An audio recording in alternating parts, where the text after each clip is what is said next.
We'll certainly be on YouTube, and of course, we're going to be on Clapper tonight. So if you have any of those platforms, if you want to call in, if you want to be an individual that calls in and is on air live, TikTok and Clapper is where we do that. Unfortunately, there's no way to do that on YouTube. So YouTube viewers certainly would hear the program in its entirety, but to participate as a call in, Clapper and TikTok is where it's going to be. So tonight's theme is obviously promises made, promises kept. I'm going to try to get through the monologue as quick as possible, talking about some signature campaign promises of President Trump. Economy, no new wars, and we're going to be talking about it from the stand of, we talked about this yesterday, the damn Epstein files. I don't want to go too deep into the Epstein files, but I'm going to bring it up because it was indeed part of his campaign promise.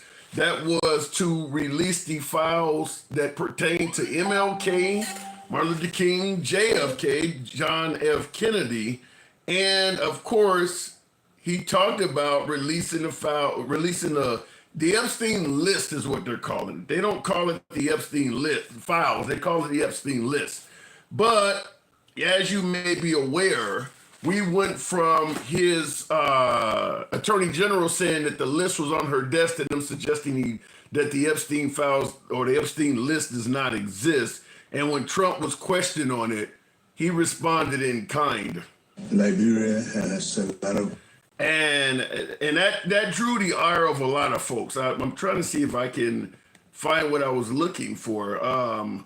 But nevertheless, he did draw some attention with that. Also, I do want to talk about him talking to the president of Liberia. That's what you heard a little bit. That we're not going to play much on that, but he asked the guy. He asked the guy, how did you learn how to speak English? Without apparently realizing English is the mother tongue in Liberia. But nevertheless, we'll talk about that in a minute. But this is what I was meaning to, this is the clip I was meaning to play for you when questioned on the Epstein files. We're not going to talk about Epstein too much, but you heard Trump, his administration, it went from his attorney general saying the Epstein list was on her desk to his spokesperson saying the list doesn't exist when Trump was questioned. You're still talking about Jeffrey Epstein?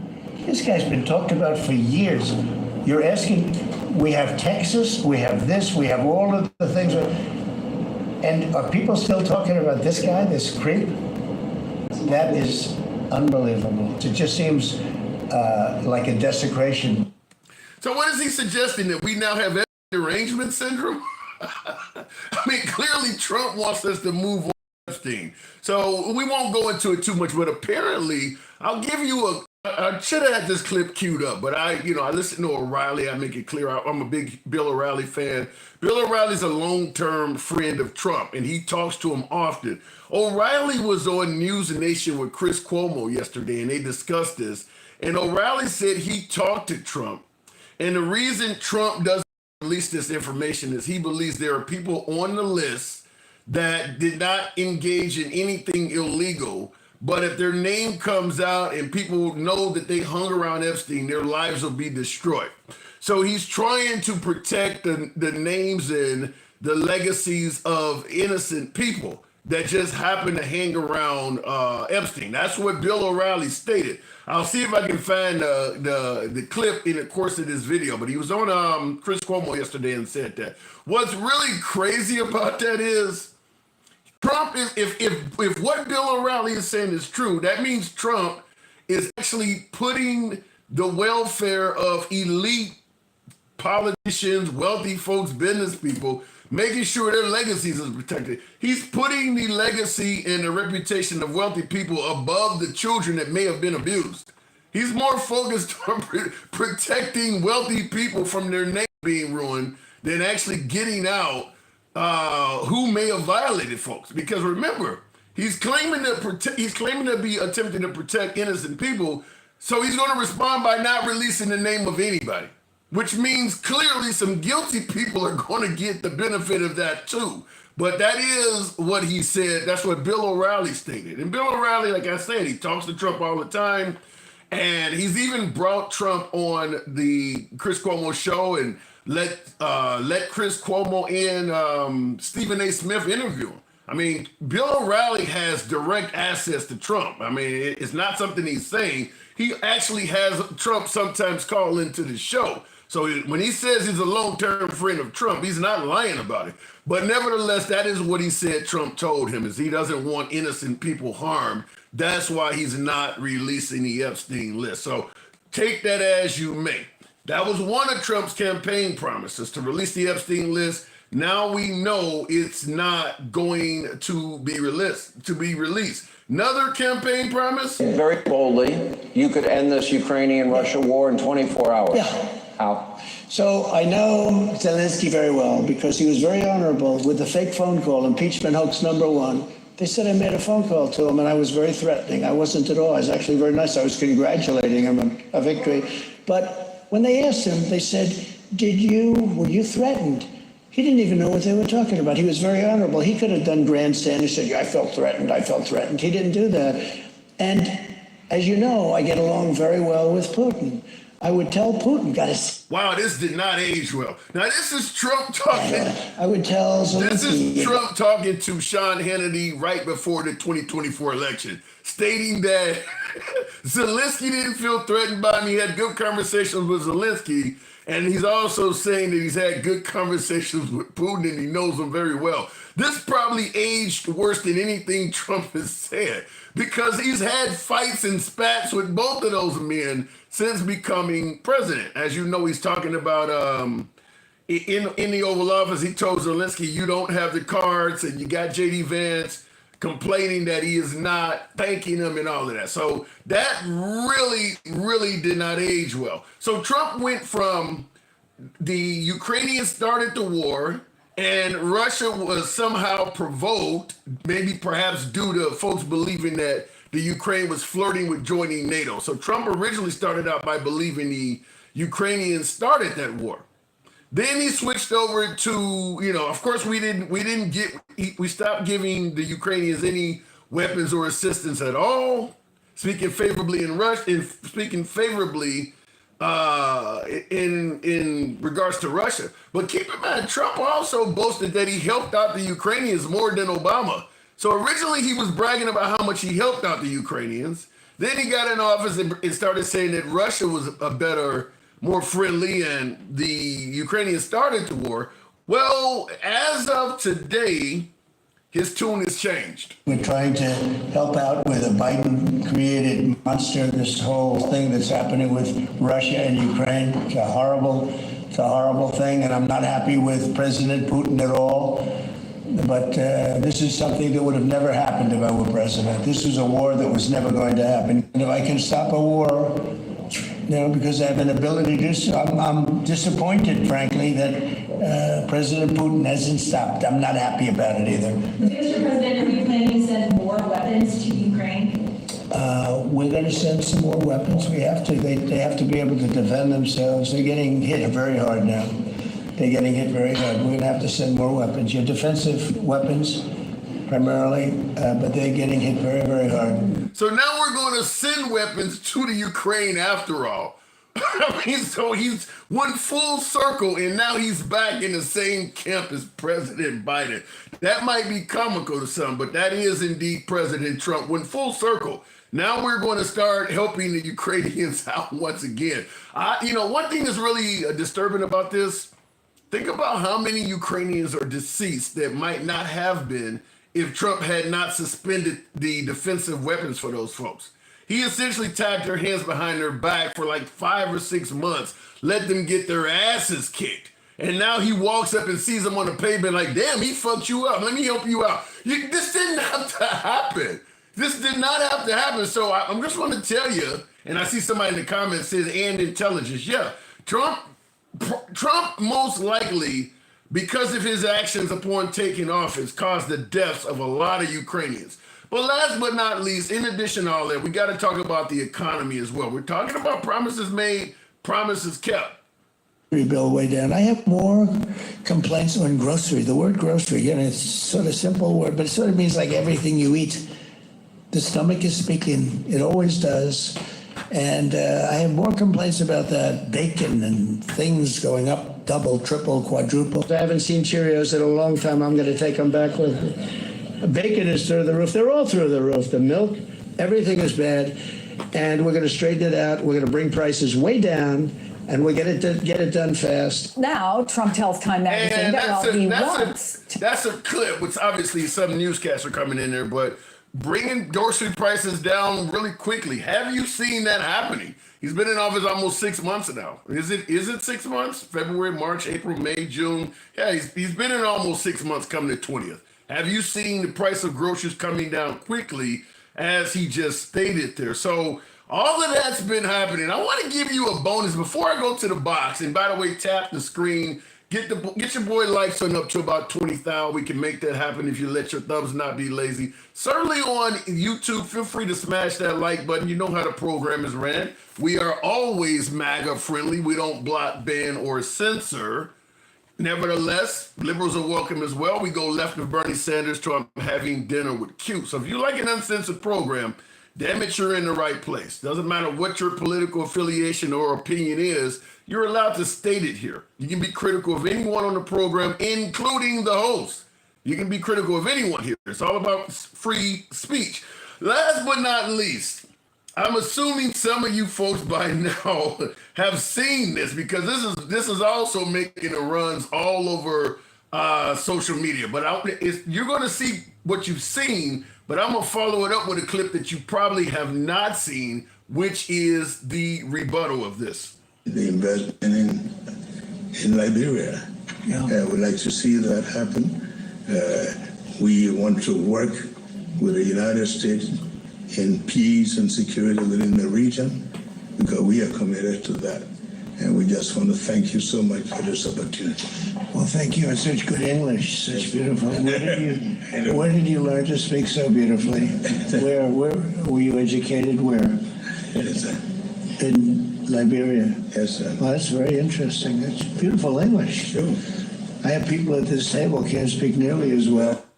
Now, he's talking to the president of Liberia, and he is asking him, where did you learn to speak English so well? And the president tells him, I learned it in my own country. Now, you've probably seen that clip, but what you may have not seen is that the Liberian president spoke in regards to that encounter.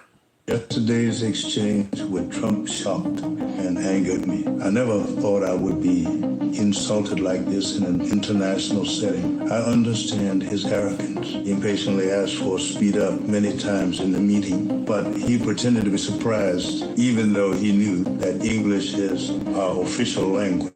Discrimination and prejudice against our country is too great. Seems to have tacitly agreed that African countries should not have language skills and that we should not have development. But he was disappointed. We have our own long history and culture. We receive education on our own land and master the official language of English. This is normal, but Trump, as a leader of a country, deliberately repeated praise to me with a racially prejudiced attitude. The sarcastic tone and ignorant sense of superiority made me feel extremely disgusted. This is too arrogant. I believe that if Trump cannot learn to respect every country, he will sooner or later become an international laughingstock.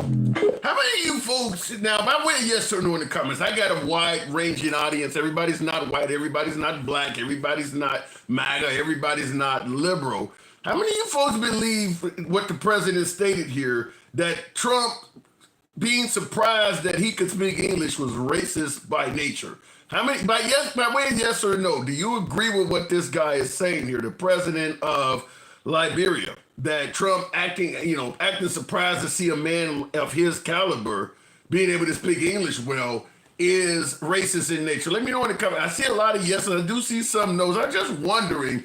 And by the way, who is that guy, Jeff? That is the president of Liberia. President of Liberia, as he's pointing out, English is the language in their country. Hey, Trump is telling him you speak English so well. Like this is what we speak. I mean, it looks bad to me, in my opinion. Whether you view it as racist or not, Trump should have known if that's the. I mean, did you not talk to the guy before you met him? It's kind of weird. Kind of weird. Anyway, so we're going to go ahead and get started with the program. We're talking about promises made, promises kept. Do you see Trump as actually following up on his promises? Whether it is what we're talking about, ending wars in 24 hours, the economy is going on, obviously the Epstein files. Last but not least, some of the former, I don't know if I'm using the word properly here, but I won't say former, but some of the folks we thought were MAGA are really starting to speak out. One, Candace Owen. Years, by the way, before he even ran for president, about the disaster of our foreign policy in the Middle East. He specifically called out Barack Obama back in 2011 for what he deems to be an unnecessarily looming conflict with, well, you guessed it, Iran. Take a listen. Our president will start a war with Iran because he has absolutely no ability to negotiate. He's weak and he's ineffective. So the only way he figures that he's going to get reelected, and as sure as you're sitting there, is to start a war with Iran. Okay, and he kept up that 4 years later, that same rhetoric during the 2015 Republican presidential election debate. The war in Iraq was a big, fat mistake, all right? Obviously, it was a mistake. So George Bush made a mistake. We can make mistakes, but that one was a beauty. We should have never been in Iraq. We have destabilized the Middle East. I want to tell you, they lied. Okay. They said there were weapons of mass destruction. There were none, and they knew there were none. There were no weapons of mass destruction. And I'm not kidding when I say that this was 8 weeks ago, you guys. Take a listen. The IC continues to assess that Iran is not building a nuclear weapon, and Supreme Leader Khamenei has not authorized the nuclear weapons program that he suspended in 2003. The IC continues to monitor closely if Tehran decides to reauthorize its nuclear weapons program. And Trump has this to say about Tulsi Gabbard, who is his director of national intelligence. You can just dismiss what she says, according to Trump. Take a listen. Mr. President, you've always said that you don't believe Iran should be able to have a nuclear weapon, but how close do you personally think that they were to getting one? Because Tulsi Gabbard testified in March that the intelligence community said Iran wasn't building a nuclear weapon. I don't care what she said. I think they were very close to having it. What is that, guys? You don't care what your director of national... I mean, I'm not a Candace Owens fan, but tell me what she lied about. I see in the comments someone, I think it's, I see some people attacking Candace Owens, some of my beloved MAGA. Paul Davis says, I'm shocked at Candace Owens. Okay, you're shocked that she told the truth? Somebody let me know. Did she say anything that's a lie? Do you see anything that came out of her? You're shocked that she told the truth? Because it's critical of Trump? Wow. Anyway, so we're going to go ahead and start the program off. We don't want you back, Candace says. Wow. My MAGA audience is tearing her up on YouTube. But it says, we don't want you back, Candace says. Ace, is that Axe Black or whatever? You don't want people on your side if they're telling the truth. You want them to defend Trump, even if it means ignoring everything that she just stated, which is all factual information comprising of clips coming out of Trump's mouth. Let me go straight to the box. I cannot believe that. Wow. So we'll start the program off because we don't want Candace Owens back on. She's gone for good. Says, continuing on with the program, though, we'll go straight to Jeremy 990. Good evening, Jeremy. Is Candace Owens lost for good? I mean, how does this work? Jeremy, good evening. I don't think she's asking the left to take her back. I think she's just saying, I don't support you anymore, Trump. No, she's not asking Trump to take her back. One of my MAGA viewers is saying, we don't want you back. Folks are in the comments attacking her and saying that they're shocked at her. Do you think she did anything wrong? Now, you voted for Trump. Do you think she did anything wrong? No, and this is part of the reason why I grabbed my vote, because the guy I voted for isn't the same guy in office because, like I said before, he's gone back on his promises. He's not the same guy he campaigned into being. So I think she's just, this idea to have a cult of personality where we should care more about who is saying something rather than what is being said. It's just. Do you see that from your fellow brethren? I mean, from MAGA, do you see that? Where they, as you said, cult of personality? I don't know about fellow brethren, and Tim. I still have a lot of friends who are like that. I still have a lot of love for people who are on that side, but I don't know about fellow brethren. Wow. You're shocking me, man. We've been talking for a while. Sometimes you say some pretty interesting shit this time. So you don't see MAGA as your fellow brothers and sisters? I mean, not when they act like this. Well, I mean, in Candace Owens' commentary. Here's the thing. I'm not a friend of the left either. Well, I get that. I don't expect you to be a Democrat. That's understandable. But you don't normally have Trump supporters speaking like you at this point. Well, that's because my support for Trump was support for what I thought was the truth, not support for the person. The person was just a vector through which to get things I felt were important done correctly. Give me two things. We'll start with just two. Give me two things that you really are disappointed so far. Promises he made that you don't feel that you voted for him for. Two things you voted for Trump for, and you don't feel like he's measured up, at least so far. He's only 5.5 months, so things could change. But right now, give me two campaign promises. No new wars. That's one. He bombed Iran, and I know we're not technically at war with Iran, but let's be honest, Iran is not going to take that. What we did sitting down, it's not going to stop there. And, look what he's doing with Ukraine and Russia. I mean, he could have, say what you want. He could have gone to Russia and said, I'm going to give you this deadline to come to the table and make a peace deal. And then if you break that peace deal, then we'll go to war. Because obviously you have to enforce what you say. Yeah. I'll tell you something else. And I don't have this queued up, and I'm not 100% certain of this, but I got an audience here that's very savvy as well. I'm not a know-it-all. A hell of a lot of my audience knows more than I do, MAGA and liberals. But I've heard that he was caught on a hot mic, Trump, threatening to bomb Russia. Has anybody heard anything like that? I just heard that today. I haven't. Yeah, I heard he was caught on a hot mic talking about bombing Russia. I haven't heard that. Okay. I hope it didn't happen. I hope wherever I heard that, I hope it's fake news. I hope so too. Again, bombing Russia is something you do when they break a peace deal, not when you don't have one. Yeah. Well, apparently this was not something he said publicly, but apparently he was talking about it behind the scenes. And like I said, a hot mic caught him saying it. I don't know for just like when he talked about sending homegrown American citizens to El Salvador, that was a hot mic moment. That wasn't meant to go public, but he was, or when Obama talked about, I'll be able to work with you, once the election is over. They say shit like that. I think Joe Biden once said this is a big fucking deal when the Affordable Care Act got passed. That wasn't meant to make it out in the air. So sometimes they do say stuff, but if I'm correct, he was talking about bombing Russia is what I heard. Well, I hope not. I sure hope not, because again, no new wars. Another thing you disappointed me on, Epstein. Come on, man, really? Did you hear my opener where I was talking about Bill O'Reilly stated that the reason that Trump is not, he said he talked to him, and he said Trump told him the reason he's not releasing the list is because there are a lot of people of high value that just hung around the guy and didn't do anything wrong, and if their names come out in conjunction with Epstein, it could destroy them. Yeah, I don't know. I didn't hear that. I just came in like a little bit into your intro, I should say. The monologue, yeah. But I wouldn't be surprised if some of them worked for Mossad. If somebody what? If some of them were not, I wouldn't be surprised. Oh, it's the Israelis.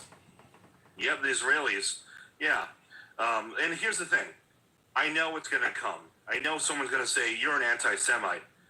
Israel is a nation. It is a country. It is a country with a government. All governments deserve to be criticized, regardless if they be Jewish, Muslim, Christian, whatever. Yeah.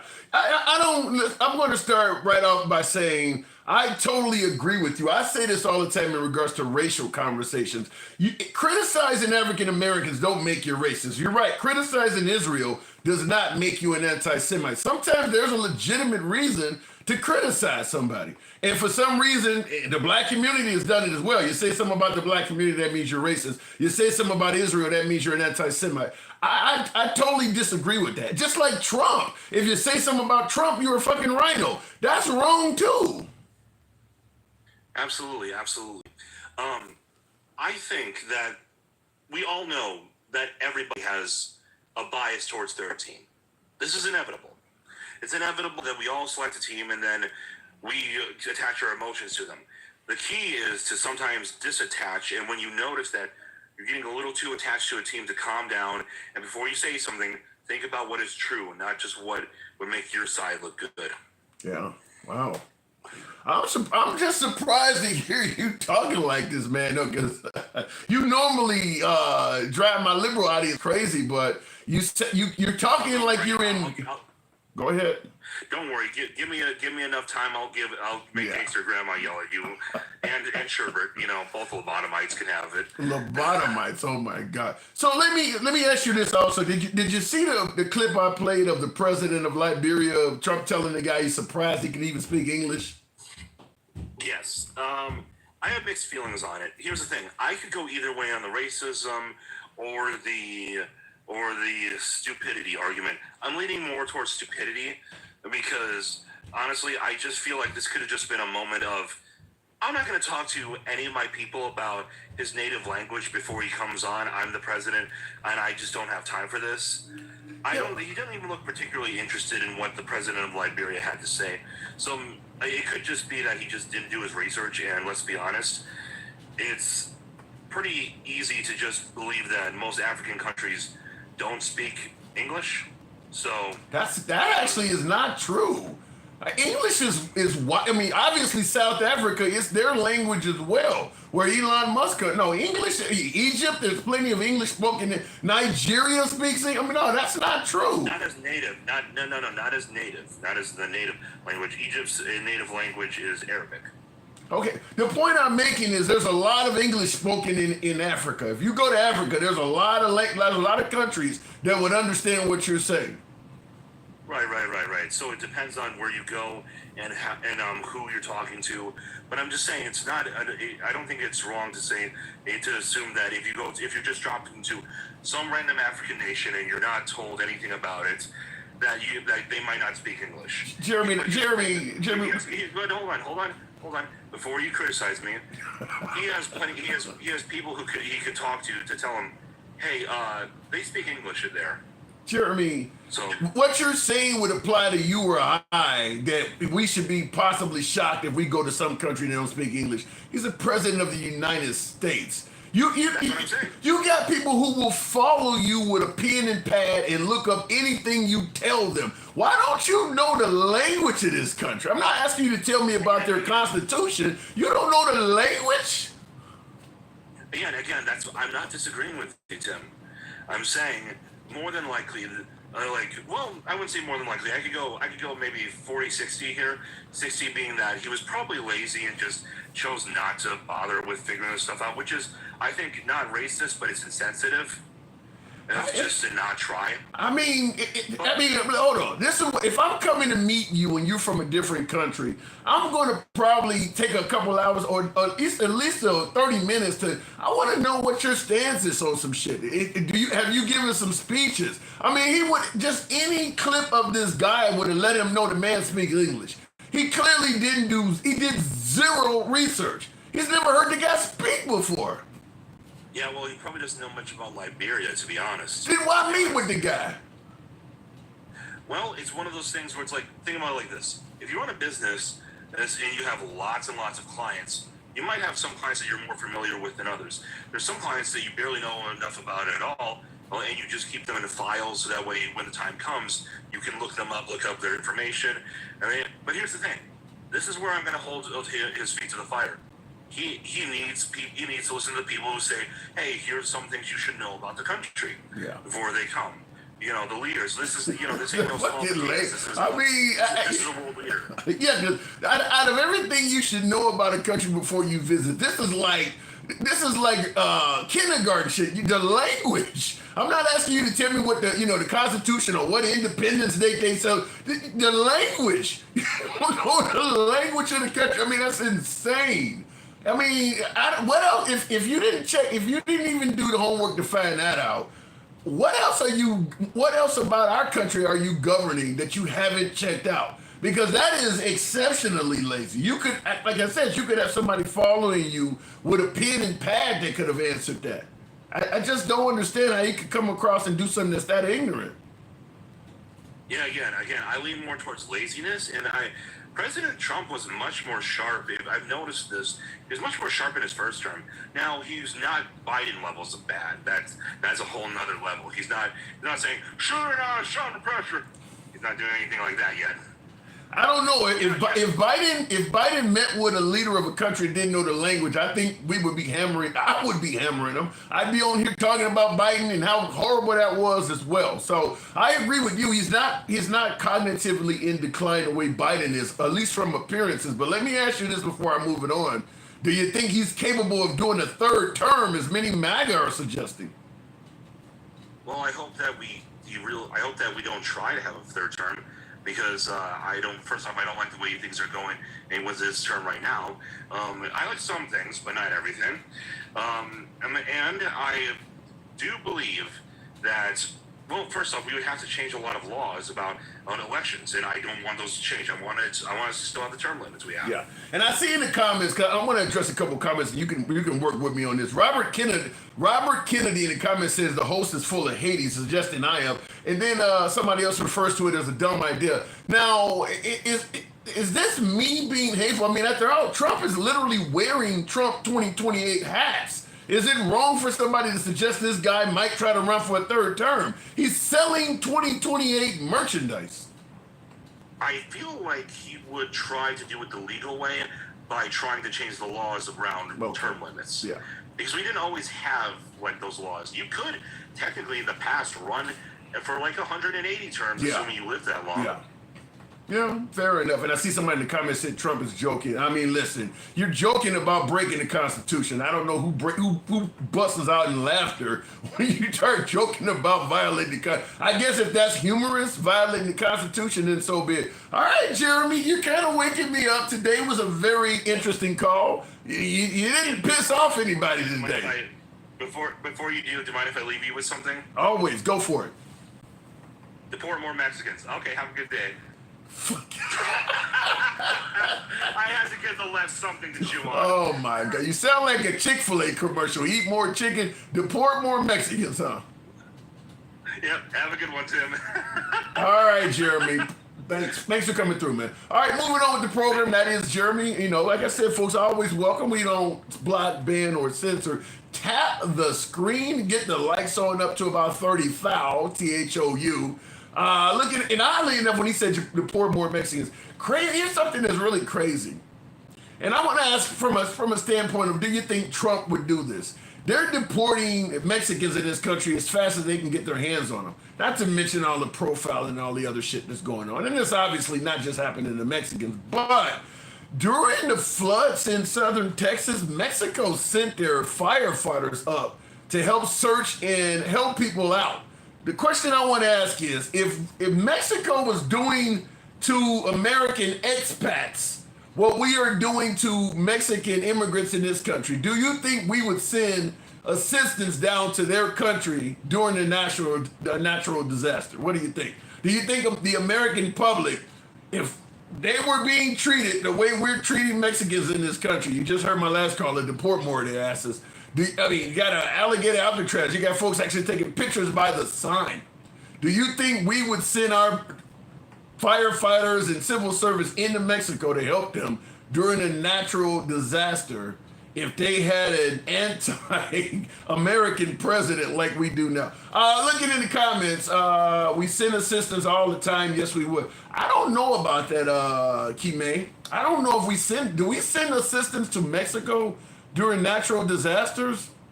I don't know if that's valid. And certainly under Trump's administration, where we've literally gotten rid of USAID. So I'm not confident that that's still happening. I know we don't send any damn body to Cuba. When hurricanes come and we're predicting the path on its way to Florida, you'll see the maps telling you the path of a hurricane is going to hit Miami or Key West or some of the Fort Lauderdale, some of the southern cities in Florida. And oftentimes the map will show you that hurricane is going to go right over Cuba. And you don't hear shit on the news about what's happening in Cuba. You don't hear anything about people that's going to that country, anything. Yet you've seen, while we were waiting for that hurricane to hit Florida, it was sitting right on top of Havana. We don't send anybody into Cuba. Let me go back to the box. Tap the screen as I stated. We'll go ahead and take the next caller. And we'll do it right off of, we're also on Instagram, so we'll go straight to Instagram with Sherbert. Good evening, Sherbert. You trust Fox News? No, I do not. No, I do not. Sherbert, good evening. Are you there? Yeah. I was hoping you weren't going to pick up. Are you busy? I can. Work. How's it going, Tim? It's going well. I can move on if you're busy. You won't pick it back up later. I'll get you later. Promises made, promises kept. He's not keeping us. You can trust me just like Trump. Promises made, promises kept. I'm gonna come back up on TikTok in like an hour. Hit me up. Roger that. Okay, go ahead and drop that. Okay, I'll move on with the program. We'll continue on with the one and only Gangsta Grandma. Good evening, Gangsta. No fluffing zone. Me and you gonna fight real quick. Okay, we're gonna fight real quick. I can't stand your fluffing. But let me tell you something. Quit putting Biden's name and saying, oh, but he's not as bad as Biden with his conduct disorder. Let me tell you something, okay? I'd rather have Joe Biden in office than this twit, okay? Than him. And that man, Biden, did more for us than any other president. So calm your fucking self down. In terms of cognitive abilities, you think Biden... I don't give a damn. He's almost 89 years old. Okay? Not the last that he has the stage 4 cancer. Shut the fuck up. This motherfucker over here, what's his excuse? I'm asking. What's his excuse? I'm asking a simple question. Do you see Biden in more cognitive decline than Trump? That's a yes or no question. No. Oh, here's such a more decline, but yeah, he passed the most bills. He passed the most bills, though. Well, according to... So decline, right? Because he was just quiet. Because he's not up in people's business. Joe Biden was behind the scenes doing what a president was supposed to do. Not up in the shows and on the talk shows every damn day and on the news and, oh, this is what I'm going to do to the illegals and all this bullshit. What the fuck? Well, according to the likes of Trump, Biden wasn't passing... Hold on. He wants to pardon a woman that's in prison right now. Well, he wants to pardon her so she won't say shit. Yeah. Who are you talking about? What are you talking about? What are you talking about? He wants to pardon a woman that they sent to jail. Ghislaine Maxwell? Yes. He wants to pardon her. So why do you think he wants to pardon her now? Wait, where have you heard? Now this is obviously Epstein's personal pimp, basically. She was setting him up. You're saying that Trump wants to pardon Ghislaine Maxwell. Where have you heard? I haven't heard that. Yeah, it is all over the damn news. And you know what he said? Do you know what they said? Oh, it's fake news. Everything that comes out is all fake news. Wow. I have not heard that. Holy shit. Where did you hear that? Because now you got me over here tingling. It is. Where did you hear that? It's all over the news. It's all over the news. That's what the fuck? I thought you were supposed to know something. I I need to be your co-host because your ass is slipping bad. What do I say every day, Gangsta? I say I'm not a know-it-all. I learn from you folks too. I haven't heard this one though. You know something, don't you think? I haven't heard this. I don't know if that. I'm going to say right now that you don't hear a lot. You don't hear a lot. You just hear what the little voices of the white man over here, like Jeremy. And so, I swear to God, you know what Jeremy was telling me? You're white. No, bitch, you wish I was white. Now I do see a little bit about it on the news, but I don't see it from anything that I would say is a reliable source just yet. So. No, it's all over the news. It's on ABC, NBC, AD. Yeah, it's all right. Mm-hmm. Wow. Okay. They did it. He's trying now. You know why though? Because I'm telling you, she knows more. And I hope if he pardons her, I hope she spills the beans. And somebody has the list. If he pardons her, she ain't gonna say shit. That's gonna be a condition of the pardon. You can't do that. Well, you know, I would do it. Why the hell would I? Why the hell would I snitch? I would tweet all over the place. I'll be a little birdie. Tweet. Because they can't get you in double jeopardy. They can't get you again. Yeah, right. Like they couldn't get fucking Epstein. If she comes out and snitches when they don't tell her to be quiet, for some reason she gonna just say, I don't want to live no more. Honest to God, I swear to God, I think something is going to come out. Something's going to get sent to somewhere, back to somewhere, and shit's going to hit the fan. Now, you know what the little maggot's going to say? That's not our Jesus. Oh, no, he could never be a pervert. If I'm correct, Ghislaine Maxwell is from, I think, France or somewhere. If she gets a pardon from Trump, she's probably going to suddenly want to go back home and leave the country. She's not going to stay here, and she's not going to snitch. Are you crazy? And talk about a quick way to unalive yourself. White tea people could do a whole lot of shit, and all that she got to do is slip something into the air. And yeah, she got paperwork. She got something. Why would she do that? Why would she do that? Why? Why wouldn't she? If you, she's a bitch. If you pardon me, and white tea woman, she don't need. That's crazy. About these damn white tea women. They can do it reckless. No, you crazy. No. Someone. I promise you, someone is gonna put this man and put him underneath the bus. No. Quit sucking on him. Because you're gonna say, no, they're not gonna do it. They're not gonna do it. Oh yeah, someone's gonna do it. First of all, if I'm serving a life sentence, if I'm doing the rest of my life in Fed time, and you pardon me, I'm going to take whatever path you tell me to take, including sucking it. Goddammit! If you gonna save my life, she's not gonna. You put your dick between your legs and you gotta run like a little bitch. She's. Tim. Oh, thank you, Mr. Trump. I'm gonna run. I ain't gonna say nothing. You can't be an OG. She is not going to get out and start spilling the beans if he pardons her. I wouldn't put it past her, man. You crazy. You know, that's stupid. I think the one that's going to do it, the one that's really going to do it though, is what's his name? I have a brain freeze. Elon Musk. Yeah. Elon Musk. So last night, let me tell you something, okay? Yesterday, I went on I finally, a black maggot got me on his live, right? Oh, yes, got me on his live, okay? And this black maggot, and How did that go? Ooh, I got him in his feelings. He said, you ain't gonna never do that. I would. I'll slice your ass up. You know what I'm talking? He had merch. He had merch of the concentration camp, right? And was bragging about it, saying, I like to feed them, and I like all that. For real, bitch? For real? And you a black man? For real? And he thought I was white, right? He said, well, white woman. Bitch, I'm not white. Okay? And I said, you're going to be my bitch at the end of the night, okay? I got 12 inches, 8 inches.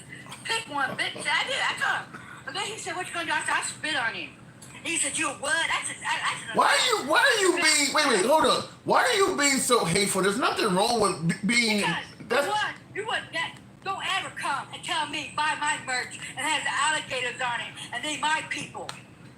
Okay? I'm Afro-Latina.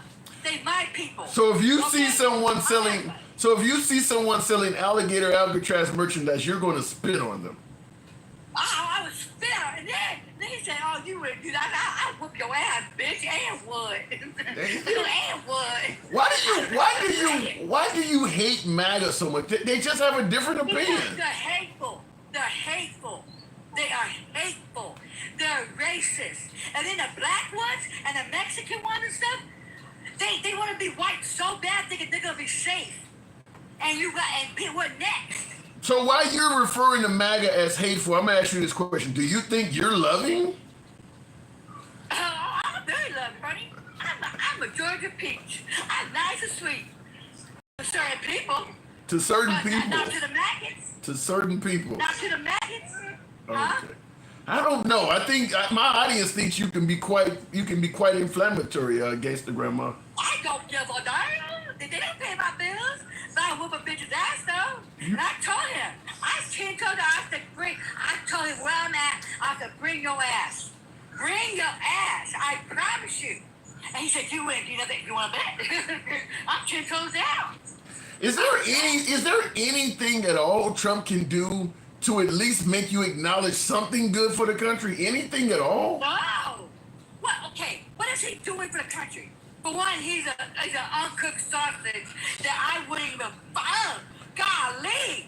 I mean, God, I couldn't imagine what his dangling looked like. I could not. Oh my God, I'd be a straight lesbian. If I ever seen that shit, I'd be like, hell to the fuck to no. I am straight fucking lesbian. Okay. You feel me? Gas prices are down under Trump. Can you give him any credit for that? Actually, no, okay, you think of gas prices? That just goes sky high. Because the stupid orange Jesus is going to put tariffs on August the 1st. Canada, 35%. Mexico, I don't know yet about Mexico, but he's doing everybody. So who's going to pay that? Who is? Well, first of all, I'm gonna respond to that by saying I don't think tariffs. That's why the stock market didn't take a hit. I don't think they believe him anymore with those tariffs because he says he's going to do it and he doesn't follow through. But Ed G in the comments wants me to ask you, what did you call it a concentration camp when Obama was putting kids in cages? Did you call it a concentration camp then? Let me tell you something. He got criticized for that. Yeah. But he did it humanely. He did not put him in with the alligators. He did not serve them with maggots in their food. He did not tell them that they cannot keep their Bibles on them. They cannot do that. Oh hell yeah. People are talking in there to the lawyers. The lawyers are coming out. So miss me with that bullshit. I am so sick of these white tea maggots. Yeah, you wish Obama was fucking here. Why would he take the Bible from them? I don't know. They said that you couldn't have it. Wow. Yeah, I agree with you. The way Trump. Look at how stupid Jeremy is. We can make more food domestically. Okay, you slow one. You cannot grow bananas here, Pookie. You cannot do papaya here, Pookie. I swear to God. No. I said, did you see how dense these mofos are? Do you see how dense? What? I mean, United States need to get some education going on. Well, someone in the comments, prayers for safety says Trump is not putting kids in alligator Alcatraz, so it's only adults. So that makes him one step above Obama, I assume is what the person is trying to say. Oh, okay. So Obama did that? Fuck no. You know what? He's been like, but history is repeating itself right now. This is another Germany. You think it's that bad? History is repeating itself, I promise you. Well, wait a minute. What Germany did was designed to exterminate. They just trying to send these people back to another country. What the fuck? What did that damn white tea woman say in the White House? And did it on the tweet? Said, the alligators will have 65 million meals. What does that mean? I get what you're saying. Their rhetoric is inflammatory, but they're not trying to execute these people. You don't know what the fuck are you? Are you in the white man's brain? I know you want his dialect, but are you in his brain though? Oh my! He's flustered.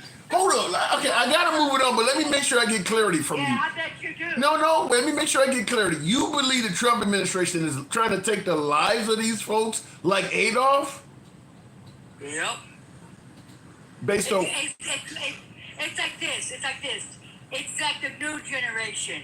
I'm not saying they're gonna gas them or nothing like that, but I'm telling you, history is repeating itself.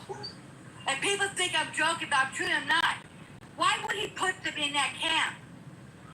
Why? Well, they need someone to. You know what I mean? They need some. If he really wants to deport them, why are they not in their countries? Well, He said he wanted to deport them. Why is he keeping them in a concentration camp? Well, it takes time to hold them somewhere until the case is up. No, it does not. You put them on the plane and go bye-bye. Why is he keeping them in a concentration camp? And then he said that he's building more in red states. They're going to be probably all over the southern states by the time they're done. All right. Why? tell you something. Nobody, you black, you brown, and you're a United States citizen, nobody is safe. He's another Sumatsi. He is. And he's over there telling people, oh, don't call the ICE people, you know what I mean, you know, the little, you know? Yeah. Don't call them that because the morale is down. I don't give a fuck. They are. All right, That gangster. shit is repeating itself. Shit is repeating itself. And I want to say one more thing. I told you I'd be on a black MAGA thing, and I put it in his place. And you know what he said? He never been talked down to like that. I said, good job. He said a woman on that. He said a woman. He told me this. He said a woman never said, yo, they'll whoop his ass. I said, I'll be the first and I'll be the last because you won't be coming back up. And I tend to believe that. Gangster Grandma, always a pleasure. Thanks for coming through. Real quick in the comments, Gangster don't play. You know how that works. We get MAGA on the program occasionally that is equally inflammatory, and we don't block, ban, or censor. So far, when we get guests on such as Gangster Grandma, people are, hang up, I can't take this. If I got MAGA on the program and they're talking just like that, they get to speak too. This is free speech.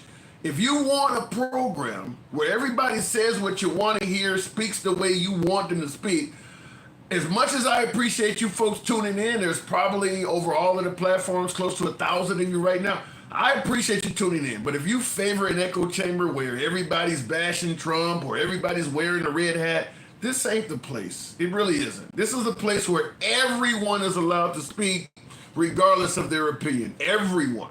This is free speech incarnate.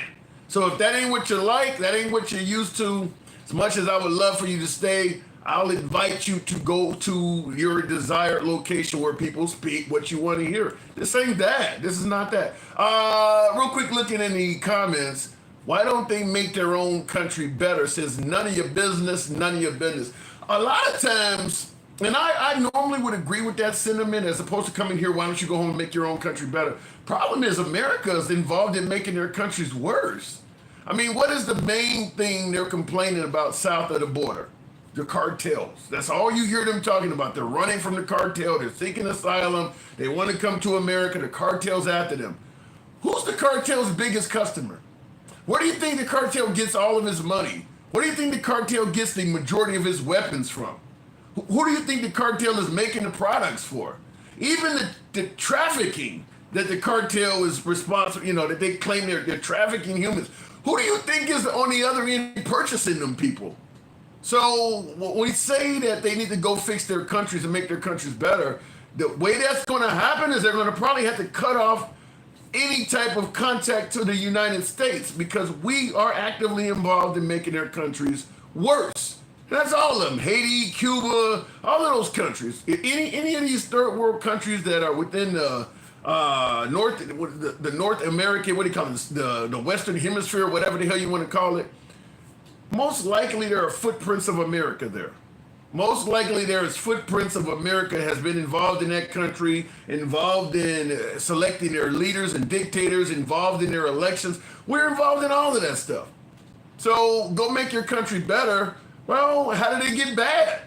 Anyway, looking in the comments real quick before we continue on, make sure I didn't miss anything. With a last name like Flam, Trump doesn't give a shit about you.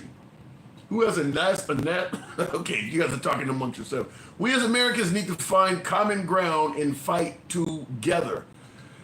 I like the point you're making, but the parties in charge, whether it's liberals, whether it's conservatives, they're savvy enough to prevent you from doing that. They find other things to divide us. I always bring up biological males and women's sports. That is a really divisive term that essentially affects nobody. Virtually no. We got the whole country arguing over something that is categorized as, well, one is too many. You got 360 million people. Well, one is too many. You're not affected by this shit at all. It's not affecting you one bit at all. How many of us got a child that is playing against a biological, gender of the other? It doesn't affect 99.99999% of Americans. Yet it's dividing us up. And there's other issues like that too. That's just one. But I'm just simply saying it's hard to unite when something as deep in the woods as that can divide us. I'm not a fan of it. I don't believe biological males should be able to play against girls in sports. I'm just simply saying that's something that is really affecting no one. Out of the top 100 things that should be taken seriously and addressed in this country, I don't even think that's in the top 1,000. I mean, there's all sorts of shit that's more important than that. Shouldn't even be in the top 1,000. Looking in the comments, though, no kings allowed, so I think we are in good shape with Big Beautiful Bill. I sure like to know if that's the case. Let me go back to the box. Tap the screen, get the lights on up to about 40,000. We'll go straight to, we'll go to Denkow. Good evening, Denkow. Welcome to the program. If it brings them up, I don't know what I got going on here. The issue isn't dividing us. The echo chambers are divided. Well, they're using that issue as part of their echo chamber, though. Biological males playing in women's sports was all over the campaign trail. There were commercials about it, ads. It was huge. It was huge. And when you ask the folks, well, name somebody that actually is being victimized by this or dealing with it, they don't have anybody. I mean, they have to go and literally go around the country and find one or two people, and they're dragging them at every rally. Denkow, good evening. Good evening. Hey, talking about promises made, promises kept. At this point, whether it's the war in Iran and ending the war in 24 hours, and now Trump is going to start giving the Ukraine weapons again, the Epstein list. Okay, obviously a lot of his campaign promises are not being met, yet MAGA, in many cases, is still giving him an A+ as president. Why do you think this is not swaying them, even though he is literally not doing most of his signature promises, even the economy, even the bringing down the prices of groceries, that stuff is not happening. Why does this not affect MAGA, despite the fact that most of his campaign promises are coming up short so far? I don't know. I think that there's becoming, as slight as it might be, there's becoming a divide in who is MAGA. Like, I've heard a lot of people who, in the beginning, they were on that, if he was on Fifth Avenue and he shot somebody, but are now saying, wait a minute. Wait a minute. He told us Epstein, he told us Bill Clinton was that guy and he was going to get him. Like, his people legitimately, they questioning that. They definitely questioning none of our tax dollars going to foreign countries. And now he's talking about picking back up because Putin told him to go jump in a lake. You know what I mean? I'm trying to wonder, because obviously George W. Bush talked about, he looked into Putin's eyes and he saw his soul. Clearly Obama did not like Putin, and Joe Biden had nothing but horrible stuff to say about Putin. What do you think made Trump think he could actually work with Putin to begin with, when all of the previous leaders of this country said otherwise? I mean, obviously Ronald Reagan didn't like him either. What made Trump think that this guy was so workable? Because Trump underestimated a man who used to be in charge of the KGB. He underestimated where all the other people listen to their national security people, tell them the history of Putin, tell them about the things that he wanted to accomplish, an in-depth thing, and Trump said, no, I'm the master negotiator. I can just talk to him and get him to bend to my will. Yeah, and that's kind of the same thing with Zelensky as well. And I've been saying that even with the Israeli-Palestinian war, I've said that many times. It's like Trump came in, promised that he end these wars and get these folks to work with him. You're not offering anything. Like you just said, bend to my will. You're just going to show up and say, stop, and they're going to do it? Like, he's offering nothing to the Ukraine war. Now he's going to give them weapons. But when he had him in the Oval Office, he wasn't offering them anything. He was complaining, why won't you stop fighting? He's clearly not offering anything to Russia. He's not offering anything to the Palestinians. I guess he's offering unlimited assistance to Netanyahu, though. So it's like, I mean... Netanyahu just buttered him up with the Peace Prize nomination, too. That should be good for another couple of $1 billion. Wow. Right. So what is it? A case of flattery will get you everything? That's always been a part of his whole thing. It doesn't matter. Look, his right-hand man is a man that called him the modern day Schmittler. I mean, it doesn't matter in the long run if he believes you have something to offer him, which J.D. Vance offered him, that whole Federalist Society, all of those people on the far right. That's what helped get him over the top. He needed that. The same way he needed Pence in the first go-round to get him the evangelicals. Yeah. But that's just politics. I mean, if you offer a Democrat the same thing, like J.D. Vance offered him, like you talking about offering him evangelical base and things like that, in the black community, it's the same. I mean, in the Democrat community, it's the same thing. If I can offer you the black church and its supporters, that's why you see Democrats at black churches all the time. I don't fault Trump for that. That's just typical politics, is it not? I would say that there's levels to this shit. I would say that there's levels when you really don't care about those people at all. Like, yeah, I can see some politicians saying, yes, I need the support of the majority of my base. But you don't come from all the way from right wing to like Trump going to sit in a black church in Detroit where they had to go round up people outside and make them come inside. Like, that kind of shit is different. Yeah, but wait a minute. What's the difference between Trump sitting in a black church and they got to go round up people to make it look like it happened versus someone like Hillary Clinton claiming she keeps hot sauce on her when she's on a black program like The Breakfast Club? I mean, isn't she also trying to play and pretend that she's something she's not? Or Nancy Pelosi dancing in African garb, pretending like she's hanging out with Africans regularly? But at the same time, well, I guess, there's always a parallel. So anything I say, you can think of something and come right back at me.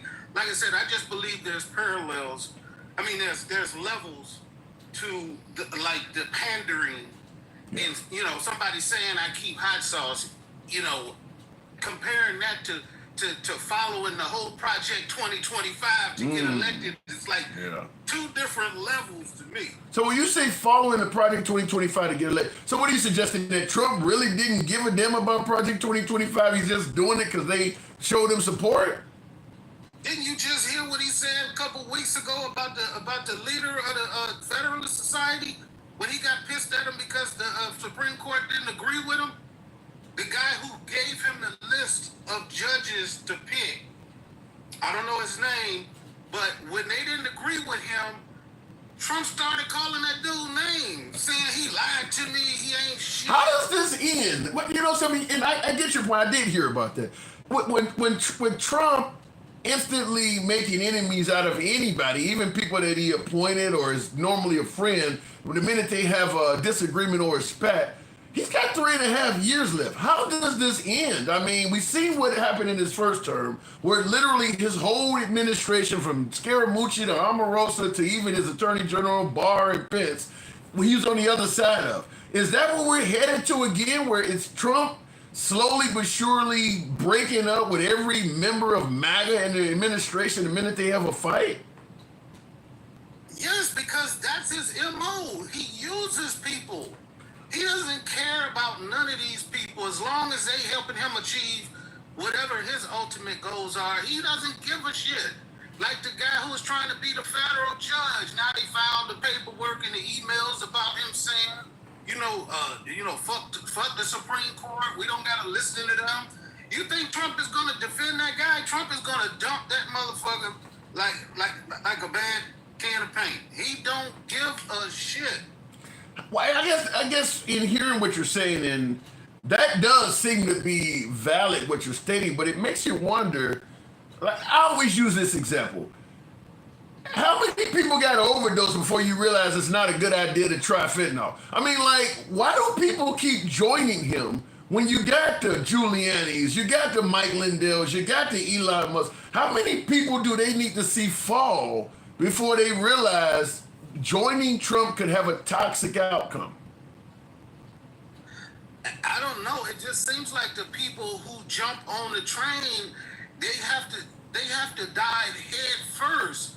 So it's almost impossible for them to back away without destroying their own credibility. So now they like, I'm damned if I do, I'm damned if I don't. So maybe, there are a couple of people that have survived, Bill Barr, like he doesn't have a career anymore, but hell, he was retired before Trump brought him back in anyway.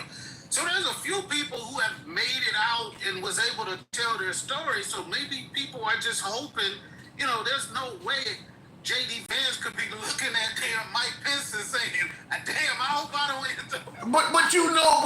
But J.D. Vance would have to know that. I mean, let's be clear. J.D. Vance's wife is, what is she from? She's India. You don't think her family, I mean, I'm hearing stories already that they're going at the Vivek Ramaswamy and telling him to go back to India. I mean, like, these people, I mean, I'm just simply saying, it's all over X and stuff. These people would have to know that if you fall out with this guy, like Tucker Carlson during the January 6th hearings, it came out that when he was at Fox, he was telling Laura Ingraham, this man could destroy us all. I mean, they all know this, yet they keep jumping on the Trump train. This is an engineer that will literally walk down the aisle of the train and throw you out of a window while it's at full speed. Like, why do you keep getting on this train? Take the fucking bus.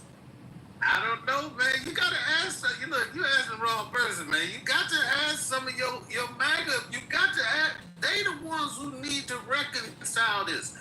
I know that the moment you ask them that question, they're gonna be talking about how great he is and how good he did for people and all of that shit, and we all know that's bullshit.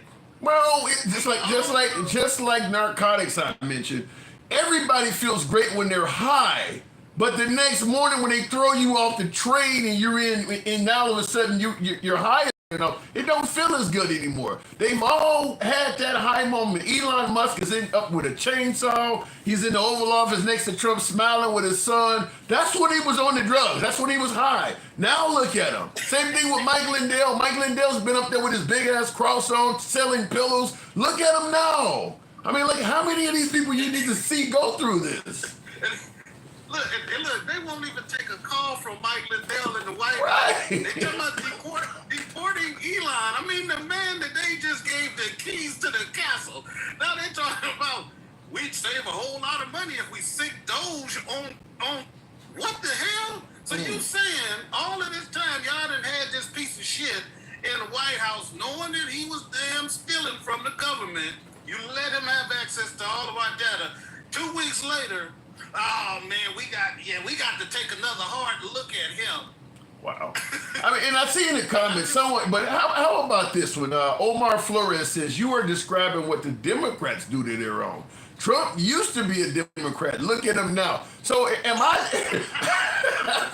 I gotta ask you though, are we getting it wrong? Whereas it's not Trump, but maybe it's Biden that throws his own in under a bus?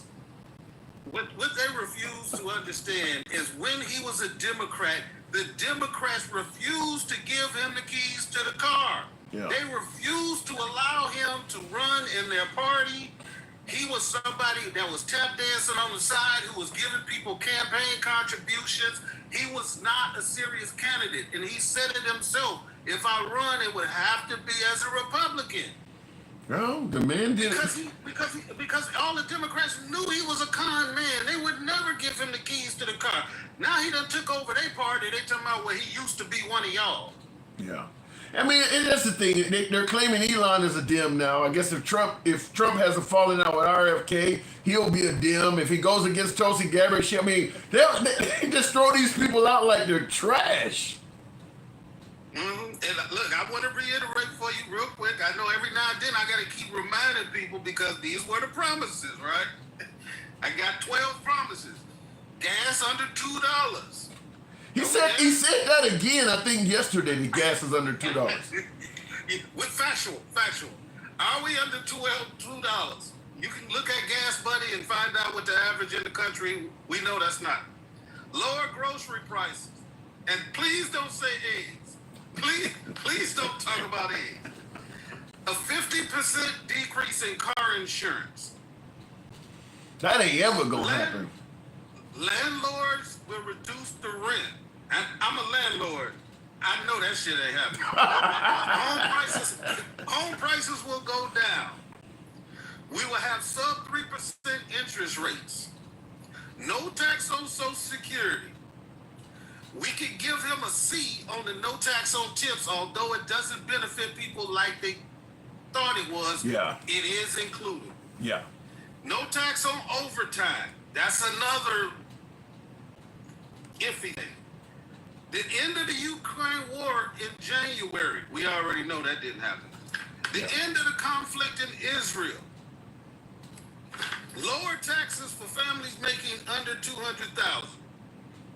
Now those are just 12 things, and we know it's plenty more stuff. I want you to hear this one because my guess is this one may ultimately be worse than all of the ones you mentioned. The spending bill that passed last night aims to cut $2 trillion. Right. Can you guarantee that Medicare, Medicaid, Social Security will not be touched? Yeah, I mean, I have said it so many times, you shouldn't be asking me that question. Okay? This will not be read my lips. It won't be read my lips anymore. We're not going to touch it. Now, we are going to look for fraud.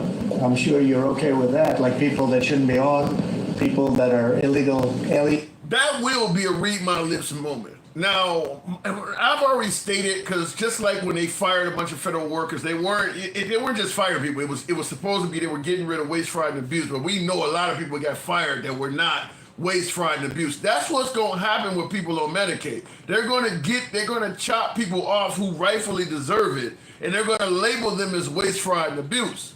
And because you don't have a lot of federal employees left, I mean, it could take you a year to prove that you actually deserve this, or having to hire lawyers and shit to get yourself back on it. You can't cut $1 trillion out of a program and think that it's not going to affect the vast majority of the people who get it, however they get it. But just coming out there and saying we're not going to touch it except is all you need to know. Yeah. And I see someone in the comments. They get to say who is fraud. That's where just like with the deportations and stuff as well.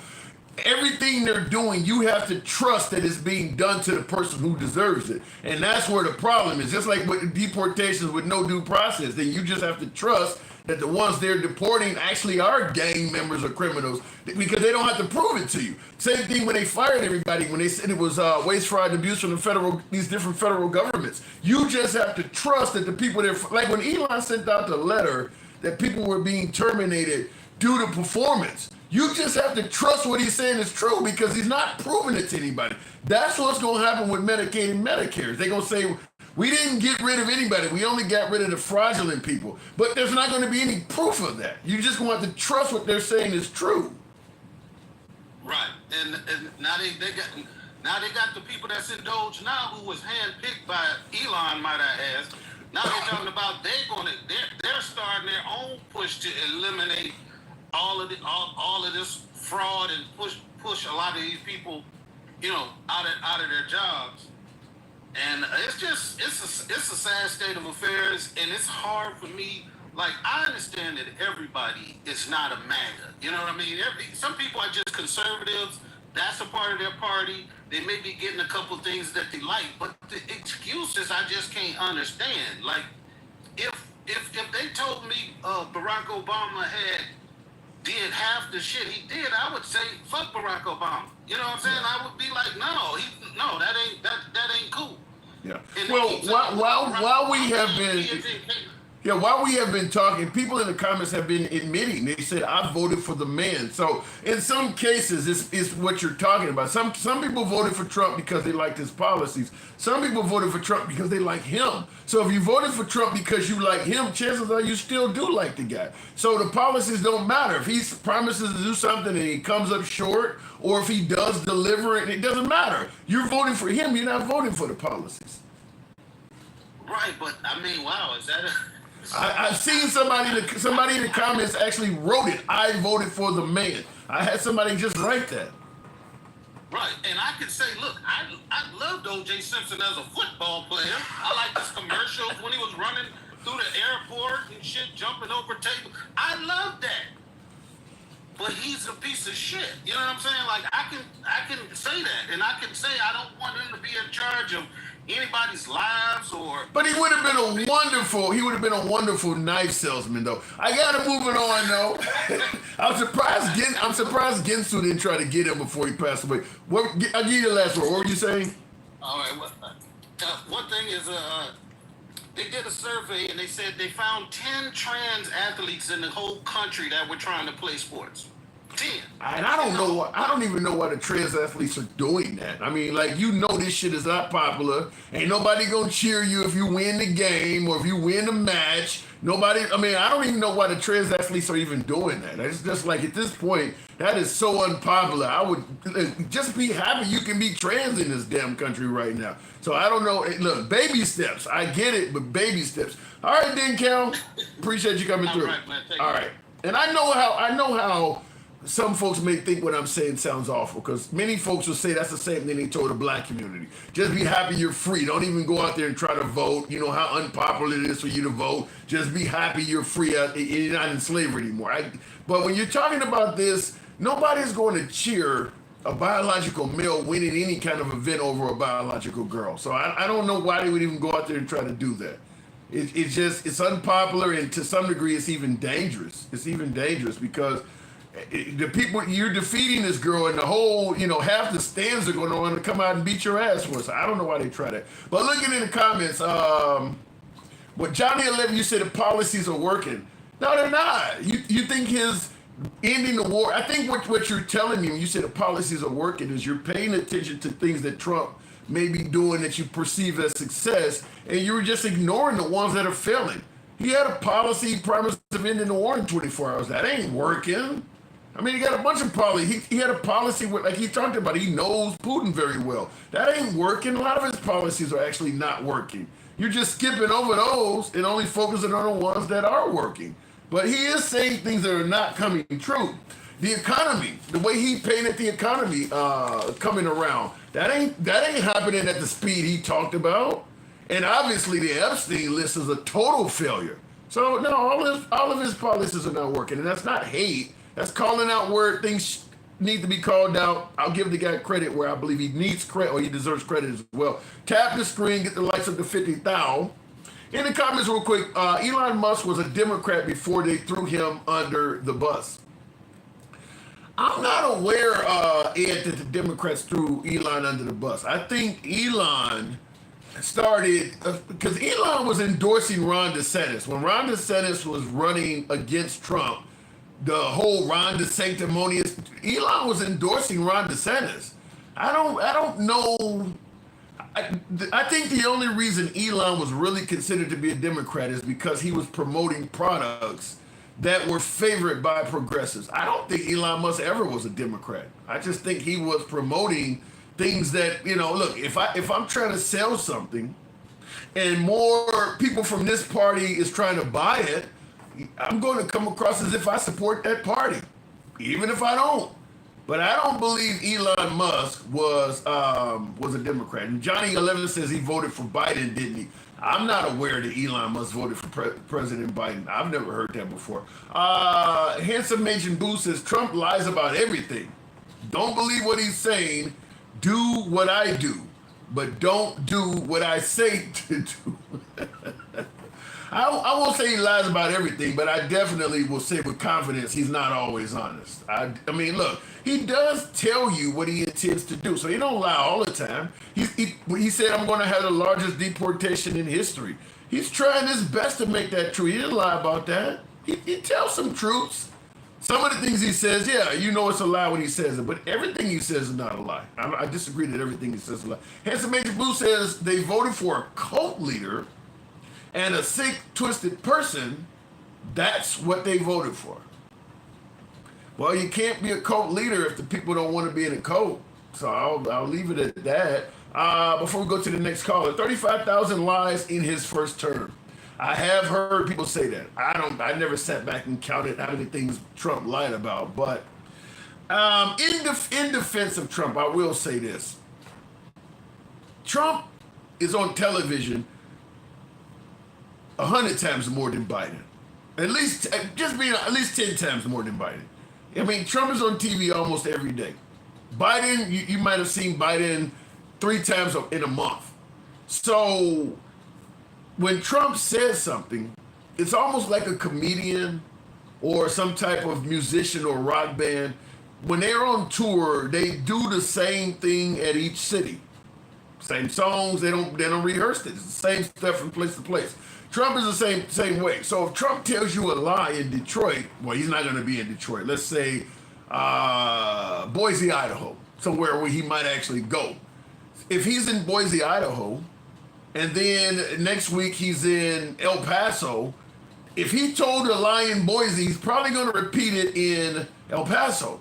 So he's going to have this huge total. When you say 30,000 lies, his number is going to be greater because he speaks more and he repeats the same stuff over and over again. Like the 2020 election, probably that election alone, he probably said several thousand lies in regards to that because he was repeating it over and over again on TV at rallies and all of that. I mean, so yeah, he's going to lie a little bit more. That's because he talks more.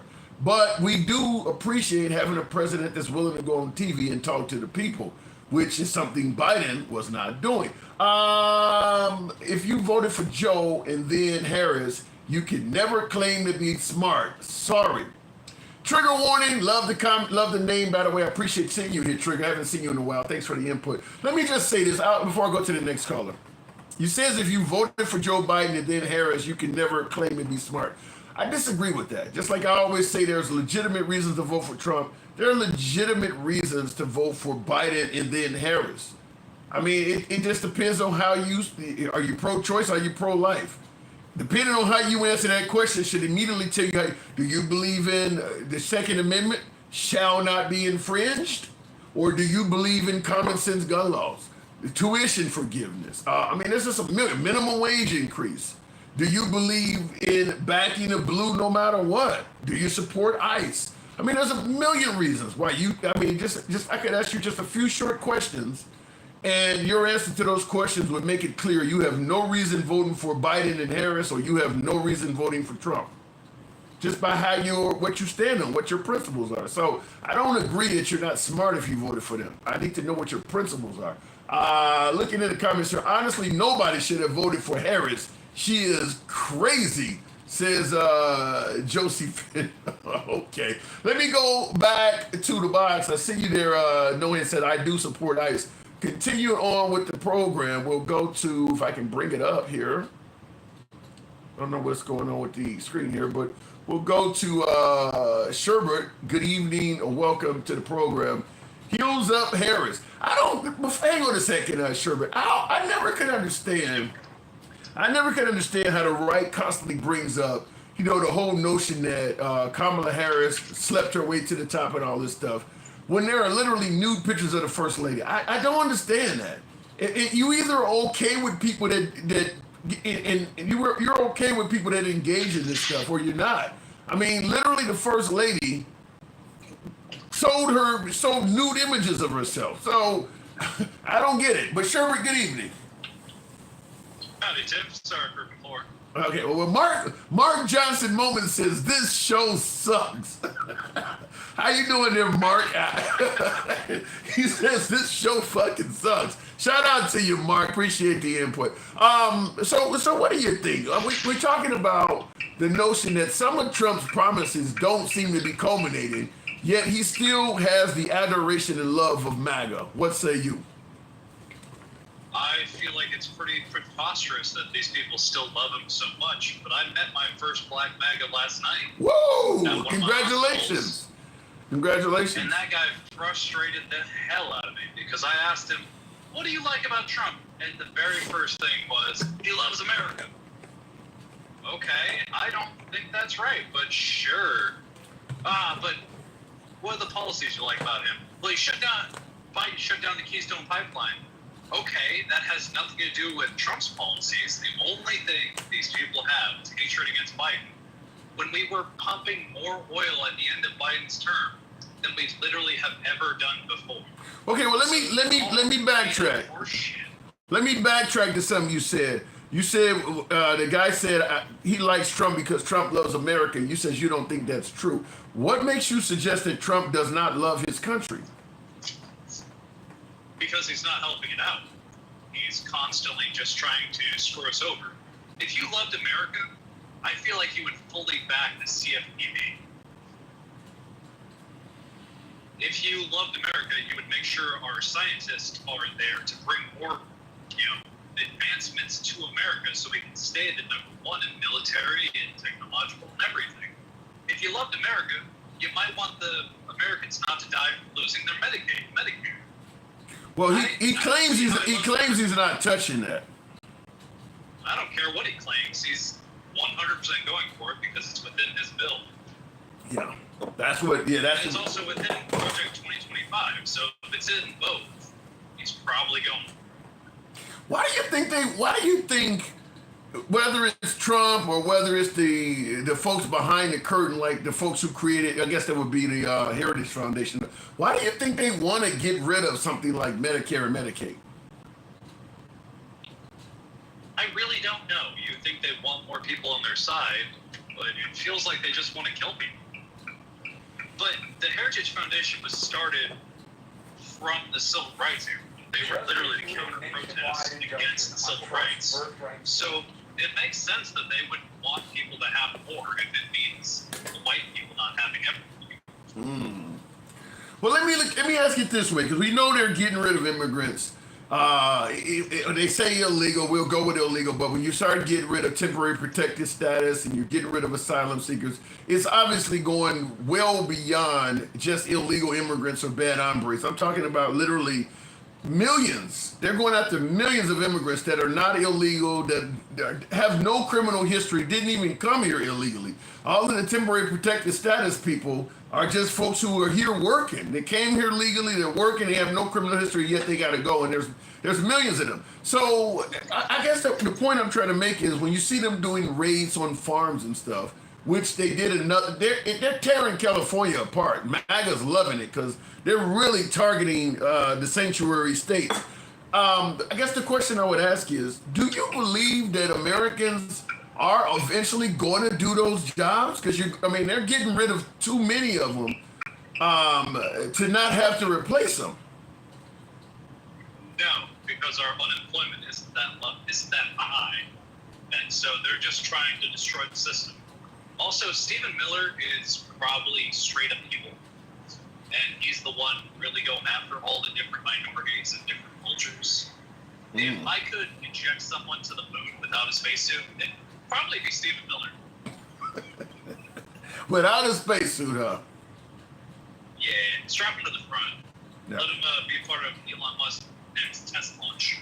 Yeah, Trump's, I don't know what is it, agricultural secretary or something like that. She stated today that they're not going to give any amnesty for farmers and things or for immigrants working on farms or whatever. So if you are an immigrant on a farm and they can deport you, you don't get any pass either. You're going as well. So that's what I'm wondering. Like, do we have enough Americans that are willing to take those jobs? I mean, it seems like they really believe we do.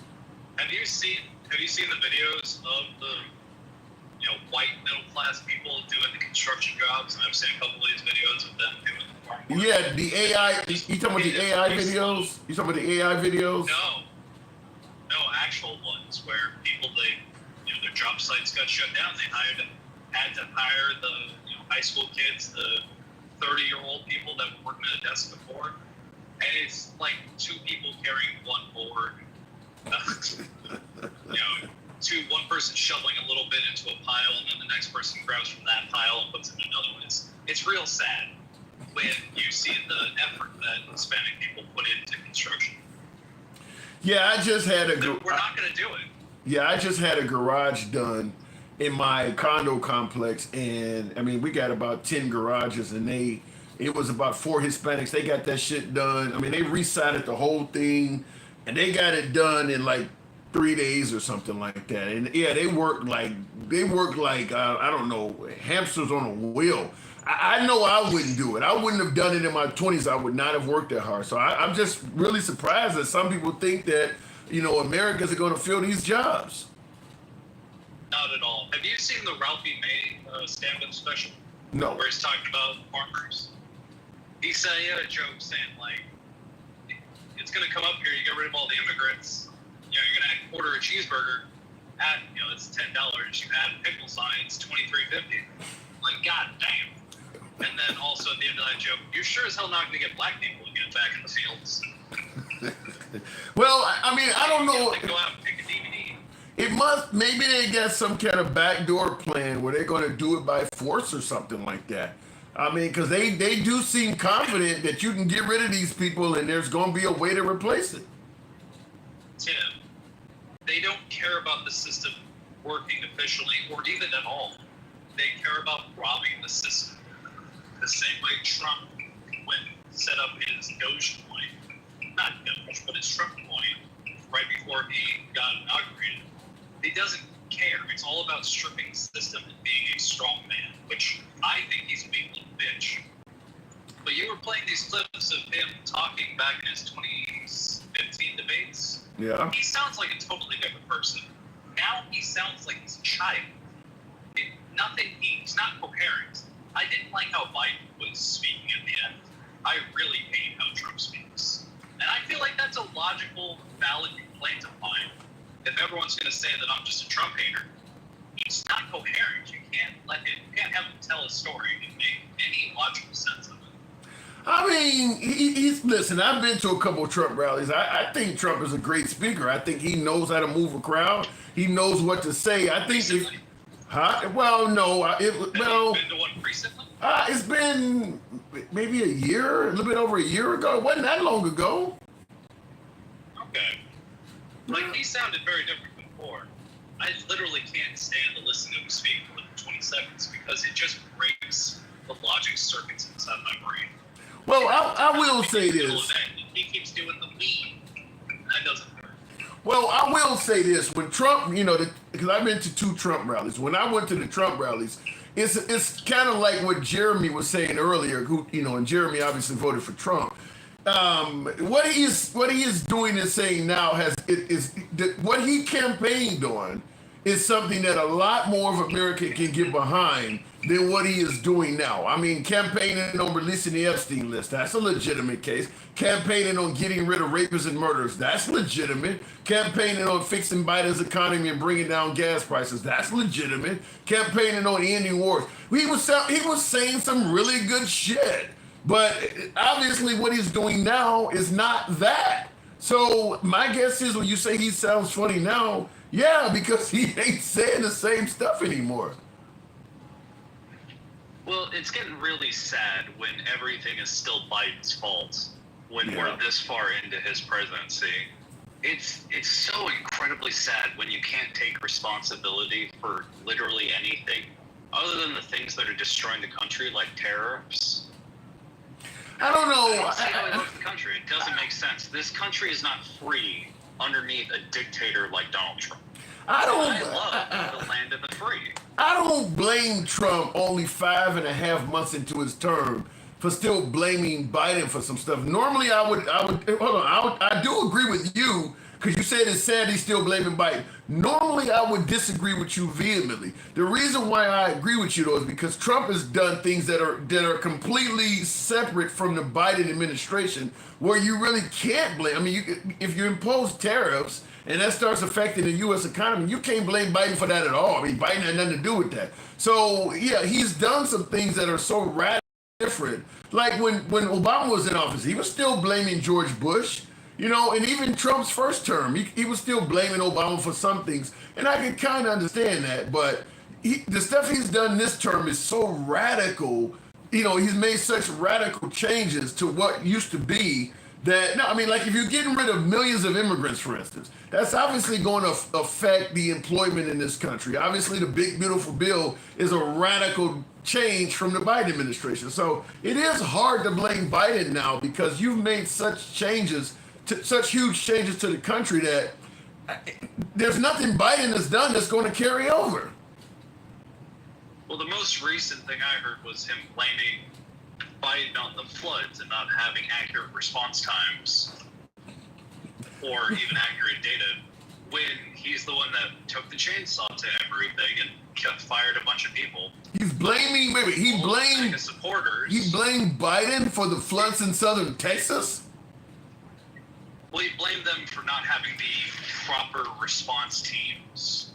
For like, oh, why didn't anybody know it was going to be this bad? Well, but we're still fixing it from Biden stuff. Yeah, that's even though we were way more staffed in these exact administration or in these exact departments before, for the exact reason of we don't want people to die.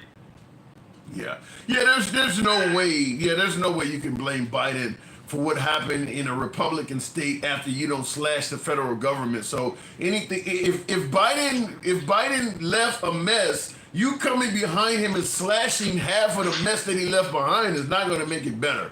I mean, so yeah, that makes no sense to blame Biden for that. Well, Tim, let me land the plane here soon. Do you remember, it really wasn't even that long ago, Trump could not refer to the country as anything other than a third world country? Yeah.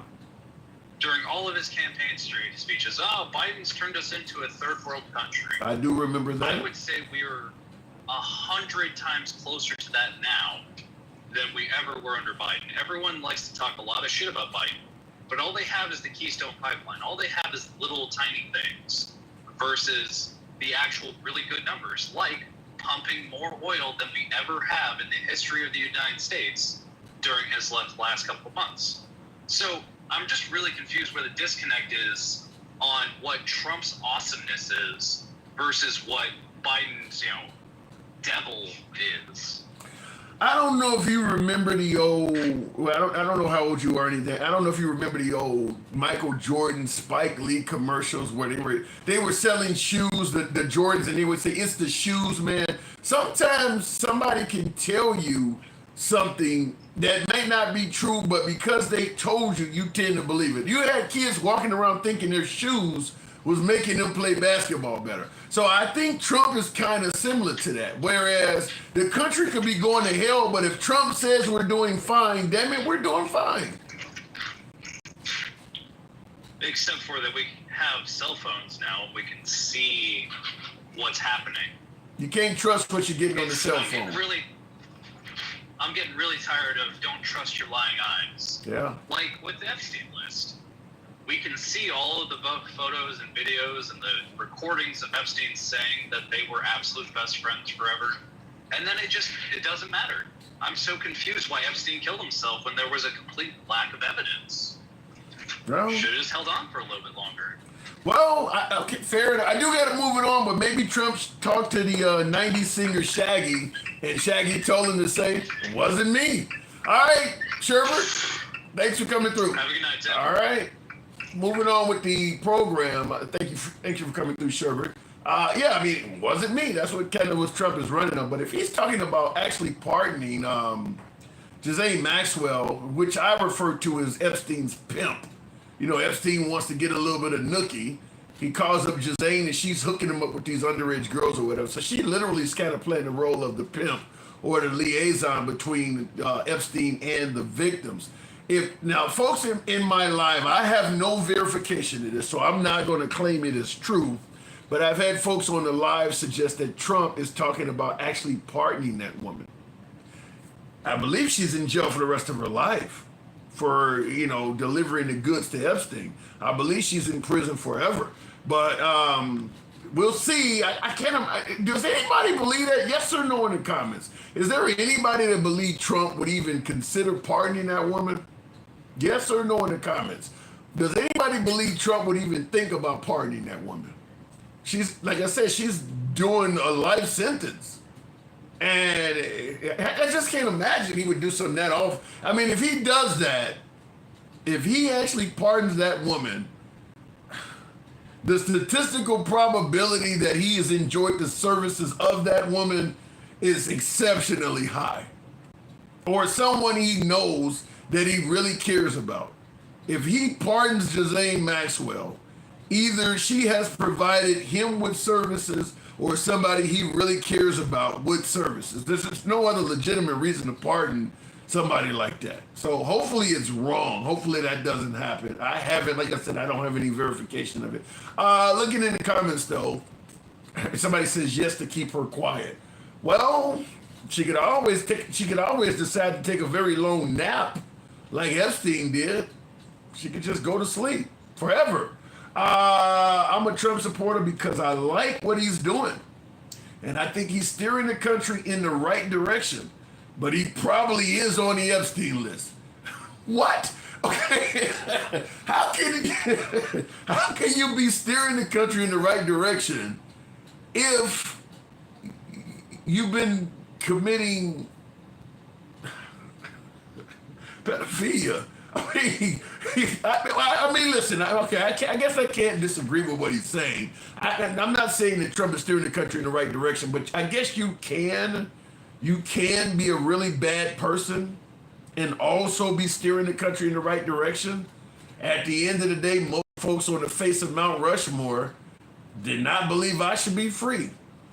So, and they're considered heroes.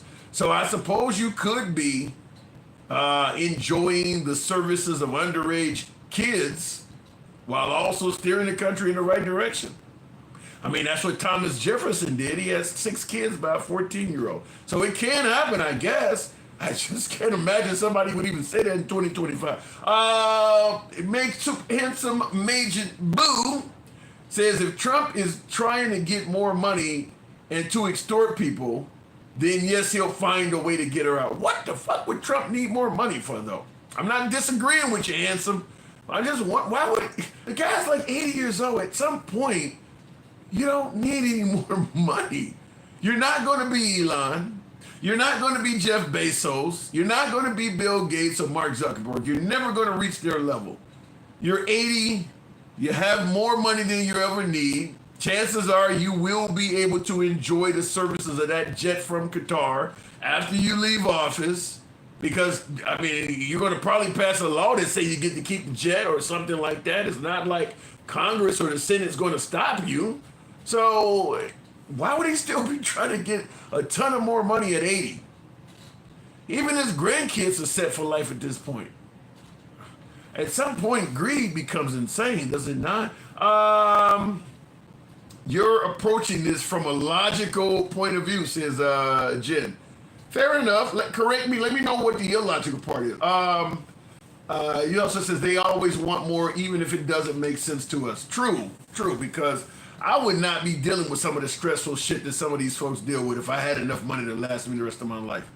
Elon Musk is a prime example. You should just be sitting somewhere and chilling. Why are you getting involved? I mean, you don't made half of a nation hate you, if not a large portion of the world.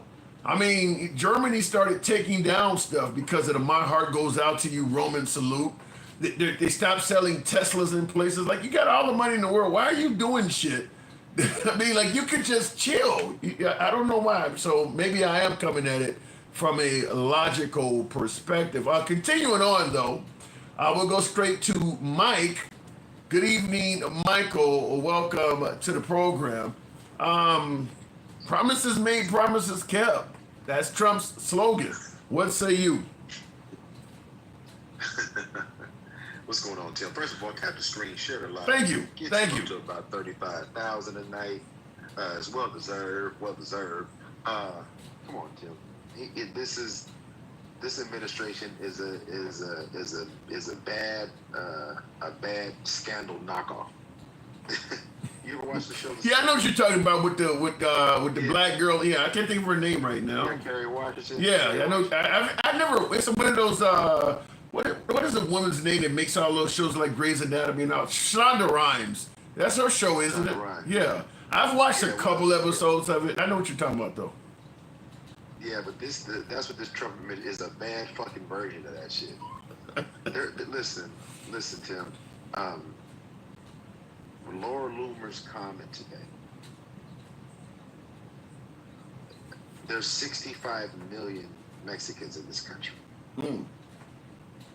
So when she says all alligators' lives matter, and there's 6 million meals, what is she talking about?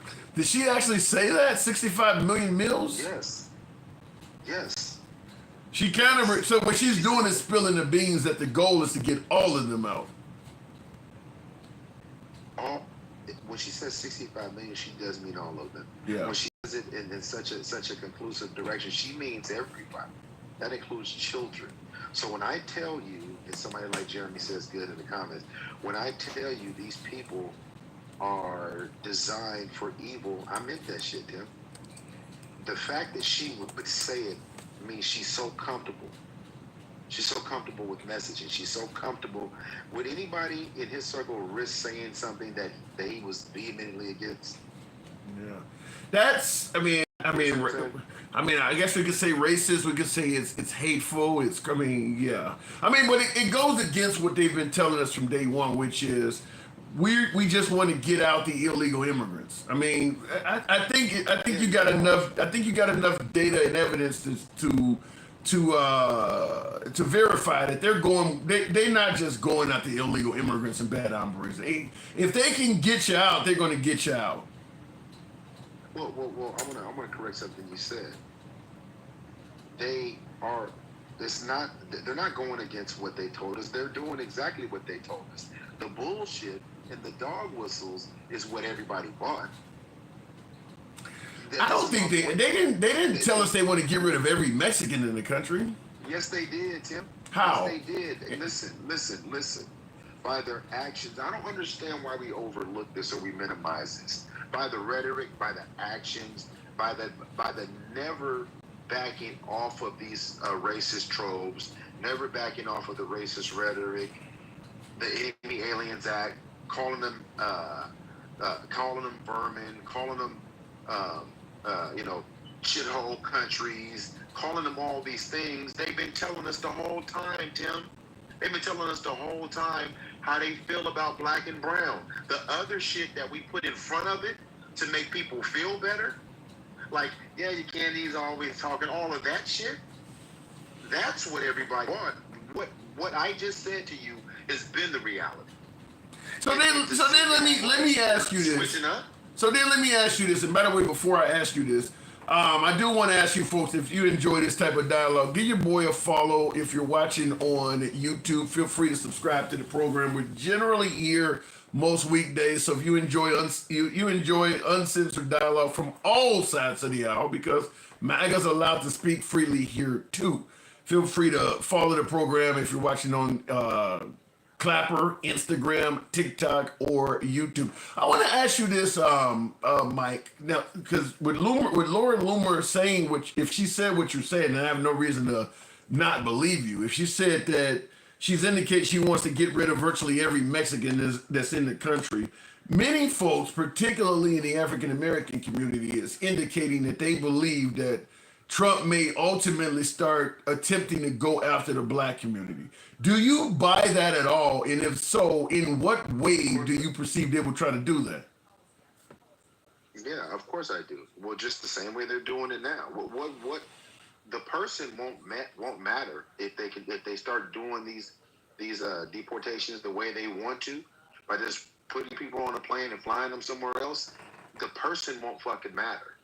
It'll be black. It'll be people that dissent against him. It'll be journalists. It'll be shit like that. Tim, listen. If people are ignoring what they're seeing because they love the way he tastes, like Big Boss, and those people just because they love the way Trump tastes, that's on them. I don't think Big Boss is saying it because he loves the way Trump tastes. I think they like the 65 million comment by Laura Loomer. I think they like that shit. They want that to happen. Okay, so what they're saying is they're okay with insinuating that you want to. What does that sound like to you, Tim? Other than ethnic cleansing or something, I mean, it's racism, obviously, but no, you said it. It's ethnic cleansing. Yeah. You're talking about getting rid of 65 million people. I don't care if they say that it was just in jest or not. Why do we keep excusing this shit like they're not saying it in our face? And then we turn around and act like they didn't say this shit. I think the reason Trump and his administration. I think the reason it gets excused is because obviously this stuff is foreign. We haven't heard of a world leader talk like this probably since World War II. Never really in the United States. So I think the thing is, it's so outlandish that people just automatically think he's just talking shit. He's just trolling. It ain't gonna happen, because it does sound. I mean, it's out of this world type talk. But it's not out of this world type talk. It's just history repeating itself. Back in the 40s, or back in the early 1900s. It's not like we haven't seen it, because they're using the same rhetoric. They're using the same freaking playbook. Yeah. Why are we surprised? Make America great has been done before. Well, like what Big Boss has even said in the comments right now. He said, I'm allergic to fear mongering, things like that. A lot of people think that claiming that Trump is going to do all this stuff is fear mongering. Like, he doesn't have any intention of, like, even with, I'll tell you something. A lot of things that Trump is doing right now, if you had said he's going to do this stuff 8, 9, 10 months ago, people would have said you were fear mongering. If he had said, you had said he was going to get rid of birthright citizenship, or he was going to be creating some kind of island where they were going to be bragging about alligators eating human beings, people would have said, you're just trying to put Trump in some kind of bad light. You got derangement syndrome. So at this point, you do got to take seriously what he's saying. Well, again, they were saying that to me a year ago. They were saying those things to me, because I was saying the same things I'm saying now. Then I'm saying the same shit since I met you. Every time, why are we taking their rhetoric and their actions as if they don't match or they don't matter, and then we excuse it away? It's not fear mongering. I told you the Enemy Aliens Act, they were going to try to do this. We talked about this right after the election. And now they're doing what we've been talking about. So what's new? It's not new. Well, I gotta admit, I agree with you. You have been doing it since we started talking, and I gotta admit, I'm one of the people who accused a lot of people of fear mongering on Trump. I didn't obviously vote for Trump, but a lot of things he's doing now, I would have said that ain't gonna happen. You guys, look, the guy gonna get in office. He might do some stuff you don't like because he's a Republican and you're a Democrat, but he ain't gonna go that far. He is doing stuff, even I'll admit, that I never thought he was gonna do. You said what you just said to me. Yeah. You said that to me multiple times. I've seen your face crush up when I've said that the things we're going to do with right now are going to happen. I'll tell you why I said that, and why many people have said that. One of the things we didn't expect is that the entire country, in terms of the powers that be, because we have a country where, there's 3 branches of government, there's supposed to be checks and balances. Nobody expected everybody to bow down and just let him have his will. That's what happened. The first term he wanted the Muslim ban in the first term and things like that. Obviously, he wanted Mike Pence not to call the 2020 election. And he wasn't able to get his wish because the powers that be, the checks and balances, stopped him. That's what people was expecting this time. But unfortunately, every branch of government is just like, do what you want, up to and including the Supreme Court. So when he says outlandish stuff, we expected those branches of government to step in and say, well, that's kind of unconstitutional. You can't do this. And they're not doing that. They're letting him do whatever he wants to do.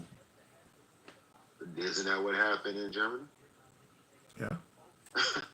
I mean, shit. Again, Tim, what are we talking about? People are acting like, if you believe that happened back then, the cost, if you believe that happened, and you believe it can't happen again, but all the signs around you are showing you that there's a lot of shit going on, and then Laura Loomer makes a comment like that today. And I seen the comments even right now. Jeremy 990 is saying it wasn't a Muslim ban.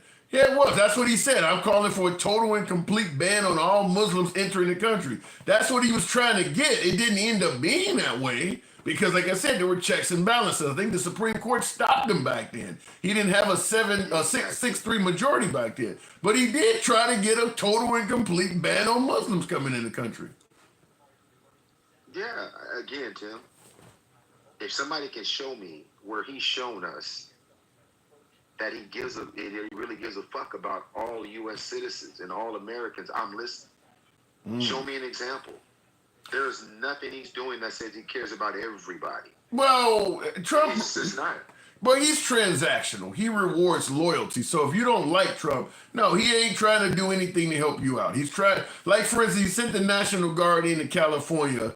There's a lot of illegal immigrants in Texas as well. He's not going to send them in Florida. He's not going to send them in in Texas. He's going to send them in liberal areas. I mean, because those areas don't like him. The areas where he has friendly government and stuff like that, he's not going to go and pummel their areas like that. So he's transactional. If you like him, he shows you a little bit of love. If you don't like him, he can be very petty and destructive. But what happens when he has no empathy for people that hate us? Even if I say, and I don't believe this, but even if I say Trump doesn't hate black people, but the people around him hate us. Stephen Miller hates us. Steve Bannon hates us. If he has no empathy, he won't give a fuck what they do to us. See, you guys, people aren't paying attention. And what did I just say that was different than what he's doing right now? What he's done, shipping people willy-nilly over to Venezuela or El Salvador, trying to ship Asian migrants over to Sudan and Libya. What am I saying about him that they're not doing? Yeah. What I'm trying to figure out, though, is if what you're saying is valid, Black MAGA hasn't went anywhere. Black MAGA still has nothing but love for Trump. If he is as bad as you're suggesting, why can't Black MAGA see it that way? I can't explain why anybody can't see it that way. So I definitely can't explain the way black people that could support him. I can't explain why anybody other than hate, right? So if that's the case, then there's some self-hate or some hate going on with him as well. But again, Tim, what did I say that he hasn't done or they're not trying to do? See, people can say whatever they want. You can try to say that I'm this or that. Tell me, where's the gap in what I just said?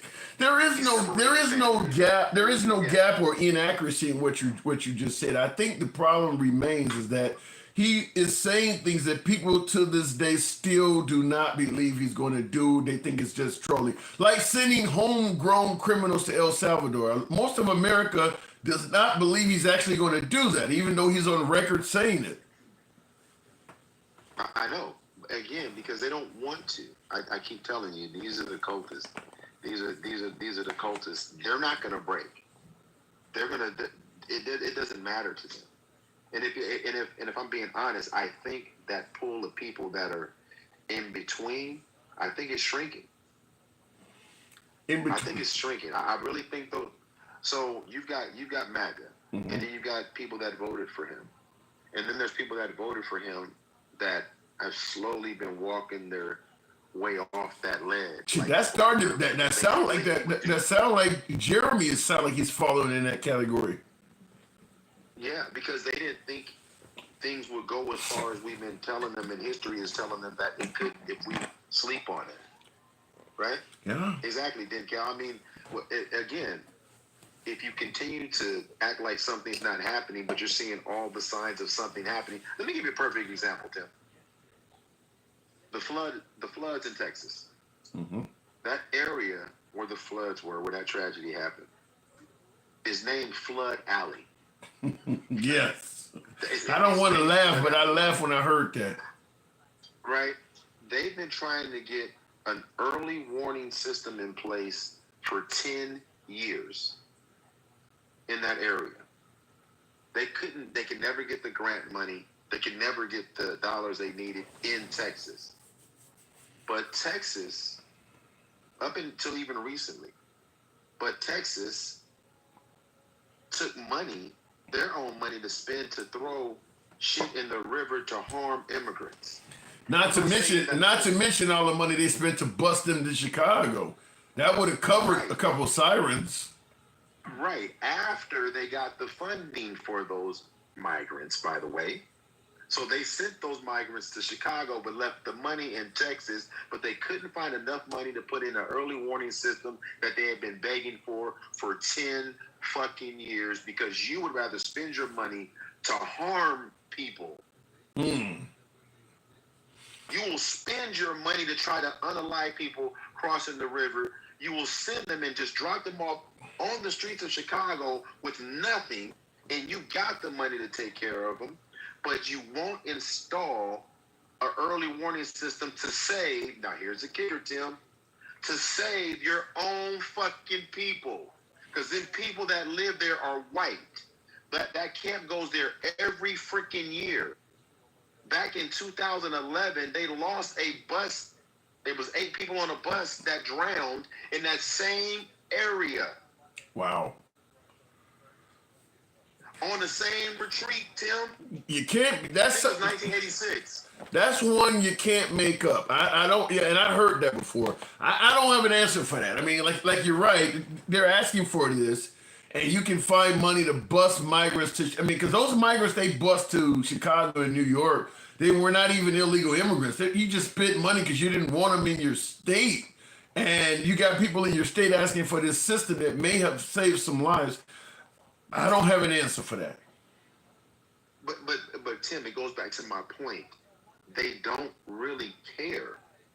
They'd rather spend money to hurt people than spend money to protect people. Even their own people, they know those kids go out there and do this retreat every year. Every year they do this thing, or every other year. They know what the dangers are. They'd rather harm brown people than protect young white Christian people. They don't give a fuck, Tim. Wow. That's deep. I don't have a counter for that. And I love to have counters. I like to be able to push back. I can't push back on that one. It's awful. I see in the comments some Jay Hamlin or Hamlin says this guy is a liar. I don't know anything you're lying about. And I would point it out. If I thought you were saying something that wasn't true, I would point it out. But yeah, there's no lies to what you just said. I mean, it's something that if you're MAGA, you may not want to hear. But just because, I'm overweight, that don't mean the person is lying if they tell me that. I mean, it's just something you don't want to hear. But yeah, what he just said is not a lie. Hey, and again, even when they bring up like Lincoln Riley, Jeremy, tell me, do you know who Travis Decker is? In the comments real quick before I go. Do you see what I'm saying? You see what I'm saying? It's so crazy. It's sad that Lincoln Riley died. It really, to me, didn't matter who did it. It's still awful. Mm-hmm. But we love to do this one life. It was too many, but we don't care about the fact that Travis Decker unalived his 3 daughters 6 weeks ago. And people still don't know what we're talking about, and he's still on the run because white people do not want to. How did he? That dude still. He's military, right? Yep, he was an Army Ranger. They still ain't caught him yet. No, but see, here's the thing, though, Tim. If they put that on national news, it kills your narrative. If they put that on national news like they did Lincoln Riley, who are you angry at now? You're angry at a former military white man? Yeah, he killed his 3. You're not promoting that shit. That unalived his 3 daughters? Yeah, that don't get covered at all. I mean, that literally, I got News Nation on right now. Every time I'm doing a live, behind me is a 70-inch screen here that is usually playing Fox, CNN, or News Nation. And that doesn't get mentioned at all. Remember when the folks escaped out of that prison or jail in New Orleans? That was on TV every night. Until I think they caught them all except for one, if I'm correct. Did they catch the last one? Yeah. They had a catcher ticker or something like that. They was doing. That was on every night. They showed them boys' faces 3-4 times a day. I can't believe that dude is out there. They don't cover that at all. I mean, you don't hear nothing about that. Hey, Jeremy, by the way, I see your comments. You say I can care about things at the same time. Can you, Mike? Yes, you can, but you didn't. You literally singled out Lincoln Riley. You continue to prove my point. You can care about multiple things, but you didn't. You just brought her up. That's my point. Well, let's be clear. Lincoln Riley, I think, wasn't it even her family that was like, stop using her as a pawn? I mean, what happened to her was terrible, but clearly she was being used as a pawn for what happened. I mean, because she fit the narrative that immigrants are in the country hurting people. So they just, because really, if the immigrants were as dangerous as Trump is saying, you wouldn't need to keep bringing up Lincoln Riley. There would be victims all over the place you could use. The reason you keep using Lincoln Riley is because you don't have anywhere near as many victims as your narrative that all of these people are raping and murdering everybody. You got to keep using the same victim because you don't have enough victims. Exactly. Well, yeah, because when have we ever had a time where they weren't happy to parade a white victim of a minority? They've never been they've never been afraid of that. See Central Park, the Exonerated Five. Anybody in the comments before you say anything to me. So the whole point is they've never not taken an opportunity to demonize a minority. Not never.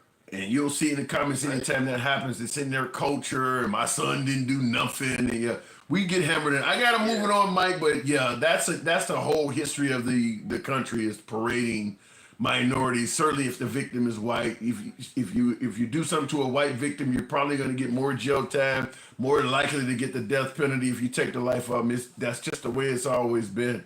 But I got to move it on, Mike. Well, hey, go ahead. Real quick. This last thing. So what you're talking about. They try to make our images darker than they actually are.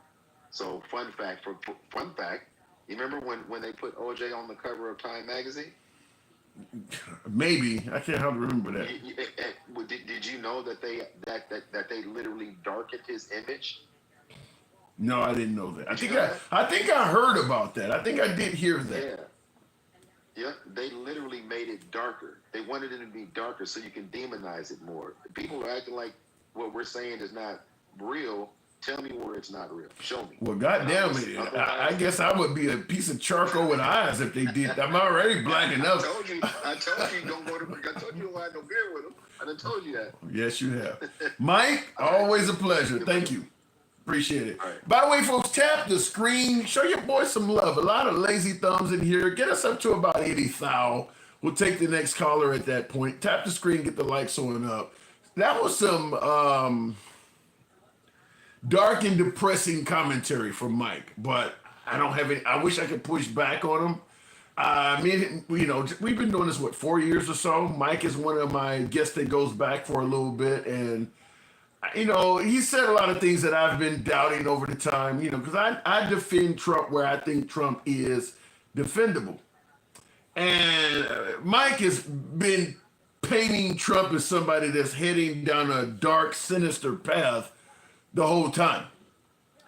And as much as I've tried to defend Trump, and I didn't vote for Trump. I make it clear I didn't vote for him, but I don't think the guy, I've always said I don't think the guy is Satan, but it's unfortunate because I don't have, Mike is leaning more towards accurate than I am on some of this stuff. I've been constantly saying, well, he's not going to do that. He can't do that because I expected the checks and balances to make Trump into the troll that MAGA was often saying he was. You don't have to worry about that. He's just trolling. He's just trying to piss you liberals off and things. Now, that stuff is coming to life. That stuff he was just accused of, you're fear-mongering. He's just trolling. You guys are snowflakes. And now, that stuff is coming to life. So a lot of the dark, sinister stuff that Mike has been saying, that I've been pushing back on, suggesting that Mike is fear-mongering, that stuff is slowly but surely coming to life. And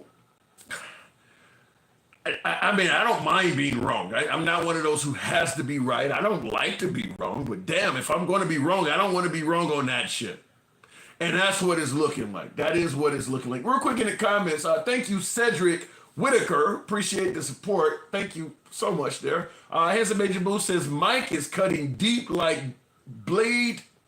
Mike is cutting deep like a blade. Preach, man, preach. So he, Handsome Major Boo saw the same thing I was seeing. I mean, I'm hearing it and I'm just like, wow. Because he's reciting conversations we've had in the past and just showing me, like, you were saying that was fear-mongering. He couldn't do that. He won't do that. And I was saying that. And like I said, as time is going on, a lot of stuff that I thought was liberal fear-mongering is coming to life. It's slowly but surely evolving and coming to life. Also, I will say this. Even if Trump is trolling on shit, oh, God damn it, I just lost my damn remote. Even if Trump is trolling on stuff, it's hard not to take it seriously anymore, because one thing I feel confident now is that if Trump wants to do something, the system of checks and balances that we have, I don't feel like we can depend on that system to get in the way and stop him. I mean, the checks and balances should not let him do what he's done on Epstein, for instance. I mean, but they're doing it. They're letting him do that stuff. I mean, even MAGA don't believe the checks and balances should let him do some of the shit he's did with Iran. With Iran, for instance, he didn't go to Congress or anything with Iran. He just started attacking. So if it's one thing, like I said, even if he is trolling, if you believe he's trolling or something like that, the problem is if he wants to do that, there's nobody stopping him from doing it. They've given him immunity. So even if he does do something that's unconstitutional or whatever, you can't really hold him accountable for it. He has immunity. I was doing it while I was in the commission of being president. So even if he did some Adolf-like type shit from 1930s Germany, he has immunity. So now we got to argue and somehow expect that Supreme Court that's in place now to hold him accountable, the same one that gave him immunity? All I can say is I hope he's trolling, but in reality, he don't have to. He really doesn't have to. They're going to let him do what he wants to do. The lawmakers in Texas County didn't want Joe Biden's COVID recovery money, and that's fucking stupid. I don't get it. Same thing happened when, and thank you, Cedric Whitaker. Same thing happened during the Obama, universal health care, or what do you call it, Affordable Health Care Act, Obamacare. There were states turning, why would you turn that down? That just didn't make sense. I mean, you hate this guy so much that you're going to turn down something that would help the people in your state? So now your state has less health care than states that took it. I don't understand that. I just don't understand that kind of stuff. To me, that comes across as like you just blind hatred or something. The Roman Republic fell with Marius getting 7 turns as consul. The Roman Republic fell. People are saying that about us. I hope that's wrong. Tap the screen. Did we get up? You guys look like you guys showed the program some love. I do appreciate that. Let me go ahead and continue on. The insurrectionists should have been punished. 14th Amendment, Section 3. Like I said, it's a different world we're in. MAGA Reacts. Good evening. Welcome to the program. I dropped my damn clock remote, so I'm stuck. I can't time anybody. Hey, good evening, MAGA. I'm good, man. Sorry, I was having a good day, and then I get on, and Michael was repeating the same shit he always says. I don't know why he keeps going back in time to 1945, Germany, and where else did he go this time? Give me something. Okay, I get that you don't. I get that you don't like him going back in time, but give me something he said that you think is inaccurate. I mean, it's not inaccurate, but it doesn't apply to today. Because today is not 1945 Germany. We're more educated. We got access to information way faster. A lot of these people were literally in the dark, only getting propaganda from one source. Worst case scenario, we're at least getting propaganda from like 2-3 sources. Okay? What? Okay. Let me give you. On the side. So how are we gonna get lied to like the Germans were lied to back then? Well, I mean, you got lied to about the Epstein list, did you not? What do you mean? Like, we don't know what if there's a list. You always give me these black holes. The Epstein list is a different subject, and you're right. He said he was going to release it, and he went in, and for some reason, either it doesn't exist, or he just hasn't released it. But all I asked is, did he lie about it? What did he lie about? He said he was going to release it. He said he was going to release a list. Hold on. He said he was going to release a list now that they claim it does not exist. Somebody lied. I guess. You Who guess. came up with this list? Who says it exists? Who's seen it? You Name get. one person that's seen the list. How about his attorney general claiming the list was actually on her desk? Did you not hear that? Remember, like yesterday, I told you she was talking about the file was being hers. She was talking about the JFK file, the fucking Martin MLK file, and this file. She was talking about the whole file being on her desk. And I told you that yesterday, and she got on later that day and said the same thing I did, that she was replying, because the clip starts with the other guy talking about the list, but before the list, he was talking about the files as a whole. Okay, hold on. In the video, she says she's going to release it. Okay, whatever she's talking about, are they going to release that? I don't care what it is. They hold on. One person that says this list actually exists. They seen this list. She's Name an Obama person. Name anybody that's actually seen this list. the woman is saying something is on her desk. I don't care. You brought up all this shit about me the other day. Like, I don't care. Like, you said, I told you I don't care about the list, and you turned that into I don't care about Trump being on the list. Those are two different statements. I don't think you're not hearing what I'm saying. What I'm saying is she stated that you're saying foul versus list, whatever the case may be. She made it clear something is on her desk that she's going to release. If they don't release it, they lied. Period. I don't care what it is. The documents they had. Is there any proof that they have more to release other than the kiddie porn that's on his computer? As far as I know, there's nothing else to release. Name one person that has contradicted that said there's more to release. Name somebody from Biden's side. Name somebody from any side. What has been? Wait. What has been released so? I've never really talked about Epstein. MAGA. MAGA. What has been released so far? Because she talked about something's on her desk and she's going to release it. What? They released the video. They released, as far as I know, they released everything in that folder. What you saying? I don't know. I think they were hoping to find more, and either you're right and they're covering up, which even if they're covering up, I don't even know what they're covering up, so I'm not gonna get mad about them covering up something I don't know about. Or they thought they were gonna find more and they were disappointed, and now they look like idiots for not finding anything. Okay, just for shits and giggles, let's hear this again before we continue discussing. They never mentioned any negotiations with Russia. Their stance was talking to Russia is hopeless, so we're gonna keep arming Ukraine until Russia loses. Yeah, and look, what their plan was. And look what happened. You're saying Biden never negotiated. Trump did it, and look what happened. They made him look like a fool. At least we don't have Biden up there. We can't say, well, Biden got ridiculed by what is his name, Putin. Putin didn't make Biden look like a fool. He made Trump look like a fool because Trump got up there and said he knows Putin and we got a good relationship. Now he's coming out and saying Putin is full of shit. So Putin really made Trump look terrible. So yeah, Biden didn't try to negotiate because he realized it was hopeless to even attempt to do that. So let me get this straight. You're mad because Trump had some hope that he could just negotiate out of the war quickly. And you're like, I'd rather be hopeless like Biden and never try. Or, Trump failed once, so he should just give up now and stop trying. Handsome. Trump doesn't stop trying. I am mad, and I'll tell you why. Handsome Major Blue says MAGA reacts might be sniffing that pipe, man. I'll tell you why I'm mad.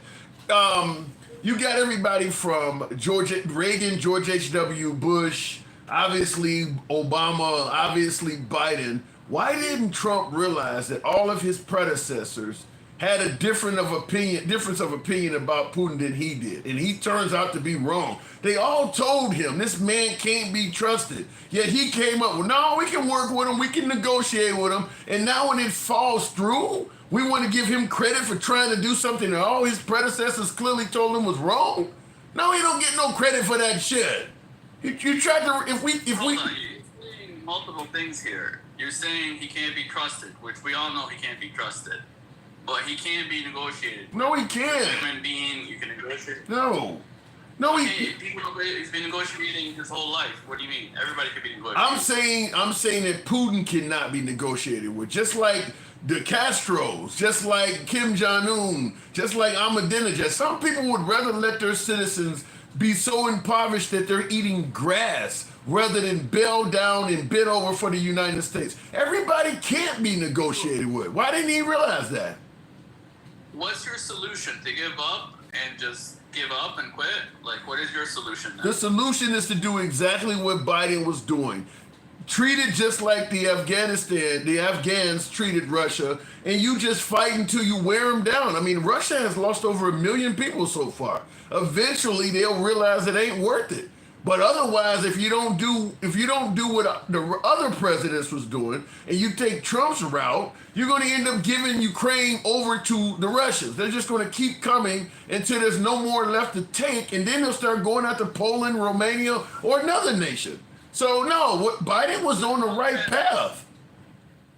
The problem is you keep talking about the one time they failed in Afghanistan, but they won World War II by doing this, by fucking firing as many, by using their people as cannon fodder. They took half of, I think, Finland by doing this. They lost like 1 million people to like 400 Finns, but they took like a third of the country. Different motivation. I don't know if it's Finland or another like border country. Yeah, but that's a different motivation. You know, they've won way more wars by throwing their unlimited amount of people at a smaller country. Yeah, but it's a different. And yes, they lost in Afghanistan. Different motive. Yeah, but 64. It's Not today. yeah, but it's a different motivation. Different motivation, Mago. If you're fighting for your very survival, like they were in World War II, your motivation is different. They're not fighting for their survival against the Ukrainians. So if they take a certain amount of deaths, they may get out of Ukraine. Survival against Finland or whatever that country was. Yeah, they were. That was part of World War II.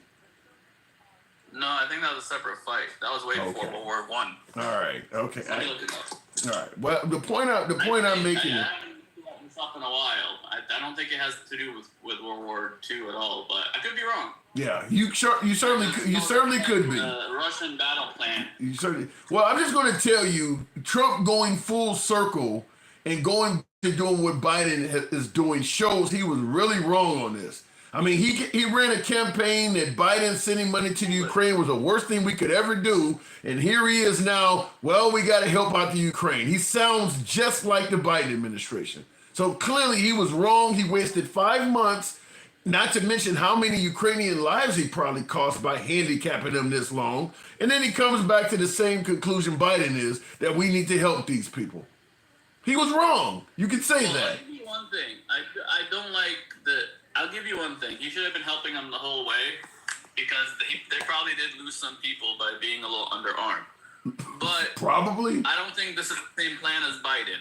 This isn't either. He's not giving him weapons to defeat the Russian. He's giving him weapons to keep things even so he can negotiate peace with the Russians. Biden wasn't giving him enough weapons to defeat him either. Biden didn't want to give him jets. Biden didn't give him long-range missiles. Biden didn't give him full assistance. He didn't give him what we're giving to the Israelis. We didn't give them anywhere near enough. I mean, neither is Trump. I don't think Trump's going to give him what we gave. Well, he's sounding like he's going to. The difference is Trump's actually trying to negotiate a peace. No, he's not. And as far as I can tell, was never trying to negotiate a peace. Well, it like I said, because they realized it was not worth the effort. I mean, he wasted 5 months and cost a lot of people their lives on a failed attempt to do something that all the presidents before him told them was a waste of time. And now he's been proven that it was indeed a waste of time. That's a failure. I don't know if he had a call or not. I'm moving on. Even if it's hopeless. All right, MAGA, I do got to move it on. Here. Can you not hear me? Yeah, you went out, but you're back now. But hello? I'll go ahead and move it on. Apparently, you get some audio. Fighting for peace is never a waste of time. Yeah. Fair enough. We disagree. All right. Appreciate you coming through. The idea that it's not a waste of time, either what you did is successful or it's not. If it's not successful, then it's a waste of time. And he's still arguing that what Trump did was the right thing to do. I mean, like, if Trump if this war broke out under Trump and nobody had ever tried to negotiate with peace with Putin or something like, maybe the argument could be made then, but when you got 3 or 4 presidents before you telling you this guy's a bad guy and he can't be made peace with, yeah, it is a waste of time at that point. You actually had data being provided to you to show you this guy can't be trusted. Trump decided to ignore that and engage on some type of effort to negotiate peace with Putin, and it failed. And here he is going back to where he could have been at the start of this. Look at in the comments, though. We need to watch out for the BRICS. Yeah, Trump is attacking BRICS nations as well with a 10% tariff or something like that.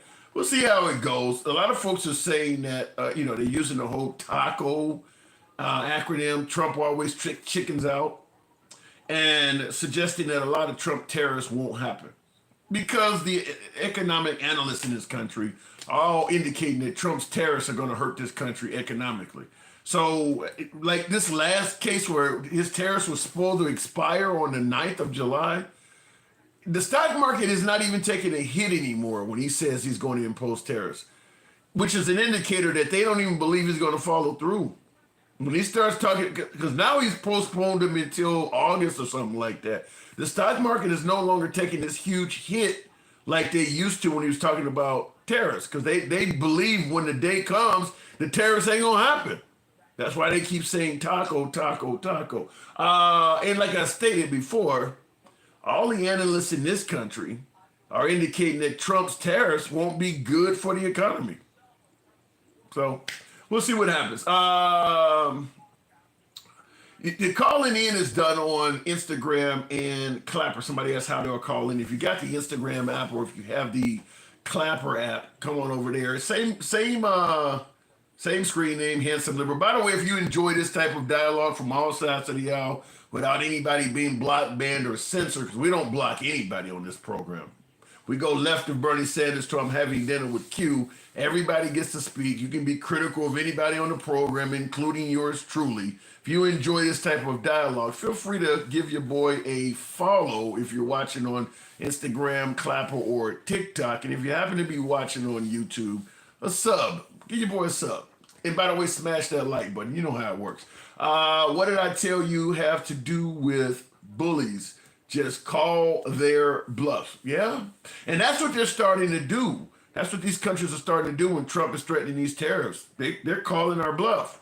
I think the Prime Minister of Japan stated, I knew Trump wasn't going to do this. He was like, I didn't even take it seriously when he said he was going to the tariffs were going to kick in July. And I think he's on record as saying, I didn't even take Trump seriously. Because they know what he is talking about doing will hurt America. And they're going to be the powers that be in America are going to tell him not to do it. Just like the powers that be in America are telling him not to deport farmers and shit like that. So we'll see what happens. But yeah, I don't think people believe that the tariffs are going to actually happen. Real quick, looking at the comments, Brazil pushed back too. Yeah, I mean, what he should have did is kind of what he campaigned on, which was going after the big nations that he thought was ripping us off, like China. Not going after the whole fucking world simultaneously, going after nations like Madagascar and shit like that. He imposed tariffs essentially on the whole world. He should have went after the nations, the nations that he felt were big violators. Going after Canada, for instance, I don't get that. I just don't get that. I mean, going after some of our very closest allies and shit like that. And oddly enough, MAGA was cheering that stuff on. Do you really want to make an enemy out of Canada? Wow. Real quick in the comments. Thank you, Dennis Calhoun. Shout out to you. Appreciate the support, man. And you says Trump tariff Brazil because he didn't like that they kicked their former leader out of power. What the fuck? And I didn't know that. I didn't know that's what happened. But I will say that's another problem is when our commander-in-chief is doing stuff due to petty vendettas and stuff like that, that can cause a problem in itself. But that's a separate problem where you're not doing things that's not always best for the country. Sometimes it's just you want to take revenge against somebody. And we know Trump will do that. Like with the hospital ship during COVID, where he got into a spat with, I think, the governor of Washington or the mayor of Seattle or something like that, and threatened not to send the hospital ship to the people. I mean, like, I don't have any answer for that, but we know he does do petty stuff like that. And that's the kind of stuff that you shouldn't be able to do. He thinks Americans are going to invest in manufacturing businesses here. That could happen, but it ain't likely to happen the way Trump is doing things. You're not going to move a, multi-million-dollar plant back to America when the president is making changes at a whim like that. I mean, the consistency is too bad. In fact, what I would probably suggest doing is just see if you can wait it out for the next 3 years. You're not going to make a $1 billion decision based on somebody that's making changes overnight or at a whim. It just makes no sense. You may not even have a base. You may not even have your plant built here, and he don't made some different decision. Maybe a high-ranking member of your company goes public saying something that is critical about President Trump, how you don't like him, or he's a crybaby, or he's a racist, or you say something, and all of a sudden he changes the law that is going to really hurt your plant because he don't like what maybe your CFO or somebody said. You're not going to make multi-million-dollar decisions based on somebody that's that flaky, for lack of a better term. He's too flaky on that. So I doubt if the manufacturing come back overseas when Trump is moving stuff around like that. It's just not consistent enough to make these big ass decisions like that. You just rather take a chance and pay the tariffs or work something else out behind the scenes, but you're not going to move big ass plants around when he's doing that stuff. I mean, because it takes time to do that. It may take a year or two to build the plants. I mean, it takes time. You know how many decisions he can make during that period of time that can affect your bottom line? You're just not going to make that kind of decision. He is only bringing the automation jobs back here.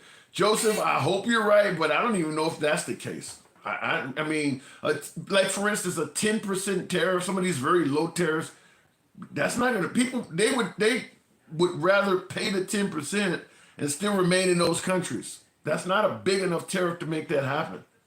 So I don't even know if that's going to happen. I hope you're right, though. Didn't he just talk about Mike going back in the past? Yeah. Yeah, that does happen.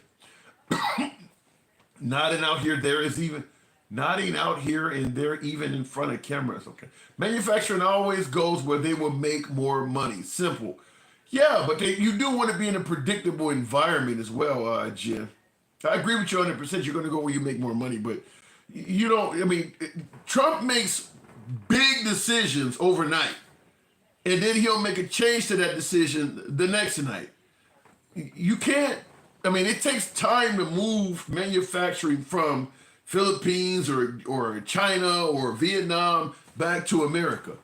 I mean, in the course of those months, if not a year or so before you build that plant back in America, he's probably made multiple changes.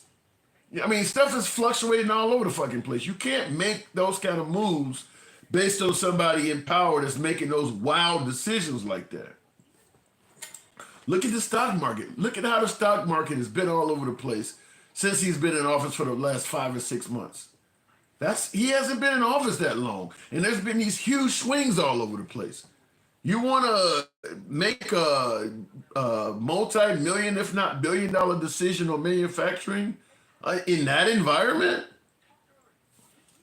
You don't even know if the people you plan on hiring when you get the plant over here are going to be here. Shit. I mean, you just don't know what's going to happen. I just don't think that you're going to make those decisions based on that. My company has layoffs in the U.S. and aggressively hiring in India and Manila. Wow. Fair enough. He is still going to deny it. Wait for it. Well, I can't control people denying shit. Anyway, looking in the comments here real quick. It's record after record. What do you mean it's all over the place? I don't think it's record after record, Brett. I think some of that stuff is, or B said, I think that says that your name is Nakamoto. I don't think it's record after record. I think a lot of the huge successes of the Trump administration are more along the lines of what they're telling you. Some of that stuff is not always accurate. I mean, Elon Musk was claiming to have saved us billions in waste, fraud, and a lot of that stuff ain't true. I mean, so you can't always. And I'm not trying to necessarily bash Trump, but I am going to say when it comes to the Trump administration, particularly President Trump himself, anything that involves numbers coming from Trump, if exaggerating those numbers will make him look better, expect those numbers to be exaggerated. I don't care if it's just asking him how tall he is, or the score on his, or the handicap on his golf game, or how much he weighs. He will always alter numbers to his benefit.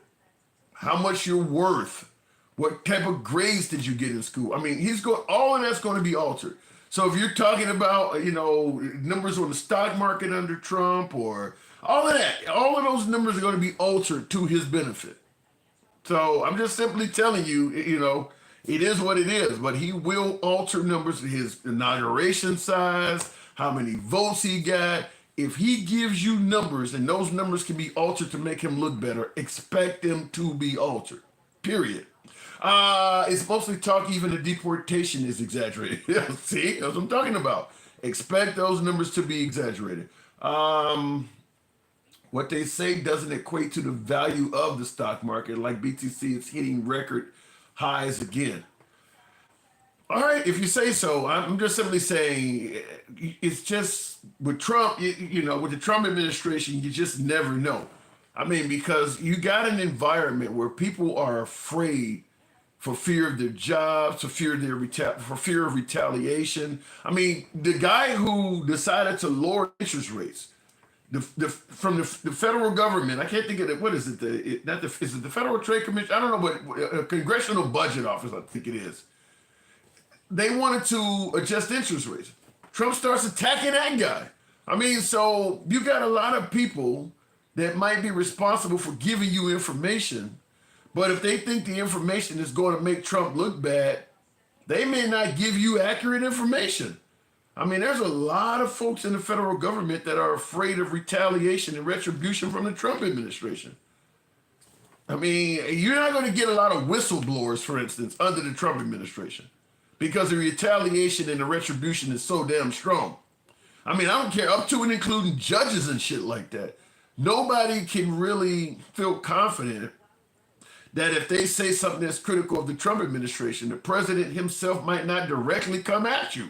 So it's going to reduce the likelihood of people telling you things that are adverse to the administration. I want positive news and that positive news only. That's kind of what they're doing. What does it say? The Federal Reserve. Okay, fair enough. We've had whistleblowers. Yes, they came for them. Exactly. That's what I'm saying. If you got, like in the federal government, okay, Trump said he wasn't going to touch Medicare. Whether it's the VA, if anybody in those departments, whether it's the NOAA, the weather system, because down in Texas they're saying, no, we were overstaffed, firing them people that had nothing to do with. You think anybody that believes that Trump is responsible for anybody losing their lives in Southern Texas will feel confident coming forward? It's not safe to do so. I'm not saying Trump is responsible for what happened down there. I'm just simply saying I don't feel confident that if he was, they would tell you, because he's coming for retribution. If you're on a federal payroll, you got a federal job, and you say something that's critical of Trump, your job ain't safe. I'm just saying your job. It could be your life, but I'm saying your job, first of all. They're going to find a way to fire you. So people in fear of losing their jobs are not going to come forward and tell you, yeah, they cut 25% of us, so we're hurting. We're doing twice as much work, or the morale. They're not going to come forward and tell you that because he's going to come after them. So I'm just simply saying you may not be getting all the accurate information because people are scared. Back in the day, well, won't even say back in the day, before Trump came along, having a federal job was pretty fucking cushy. It didn't go anywhere. It paid well, good benefits. Working for the federal government under Trump is not a good job anymore. You don't even know if you have job security anymore. And it ain't one of those jobs where as long as I go to work and do my job and work hard, I'll be okay.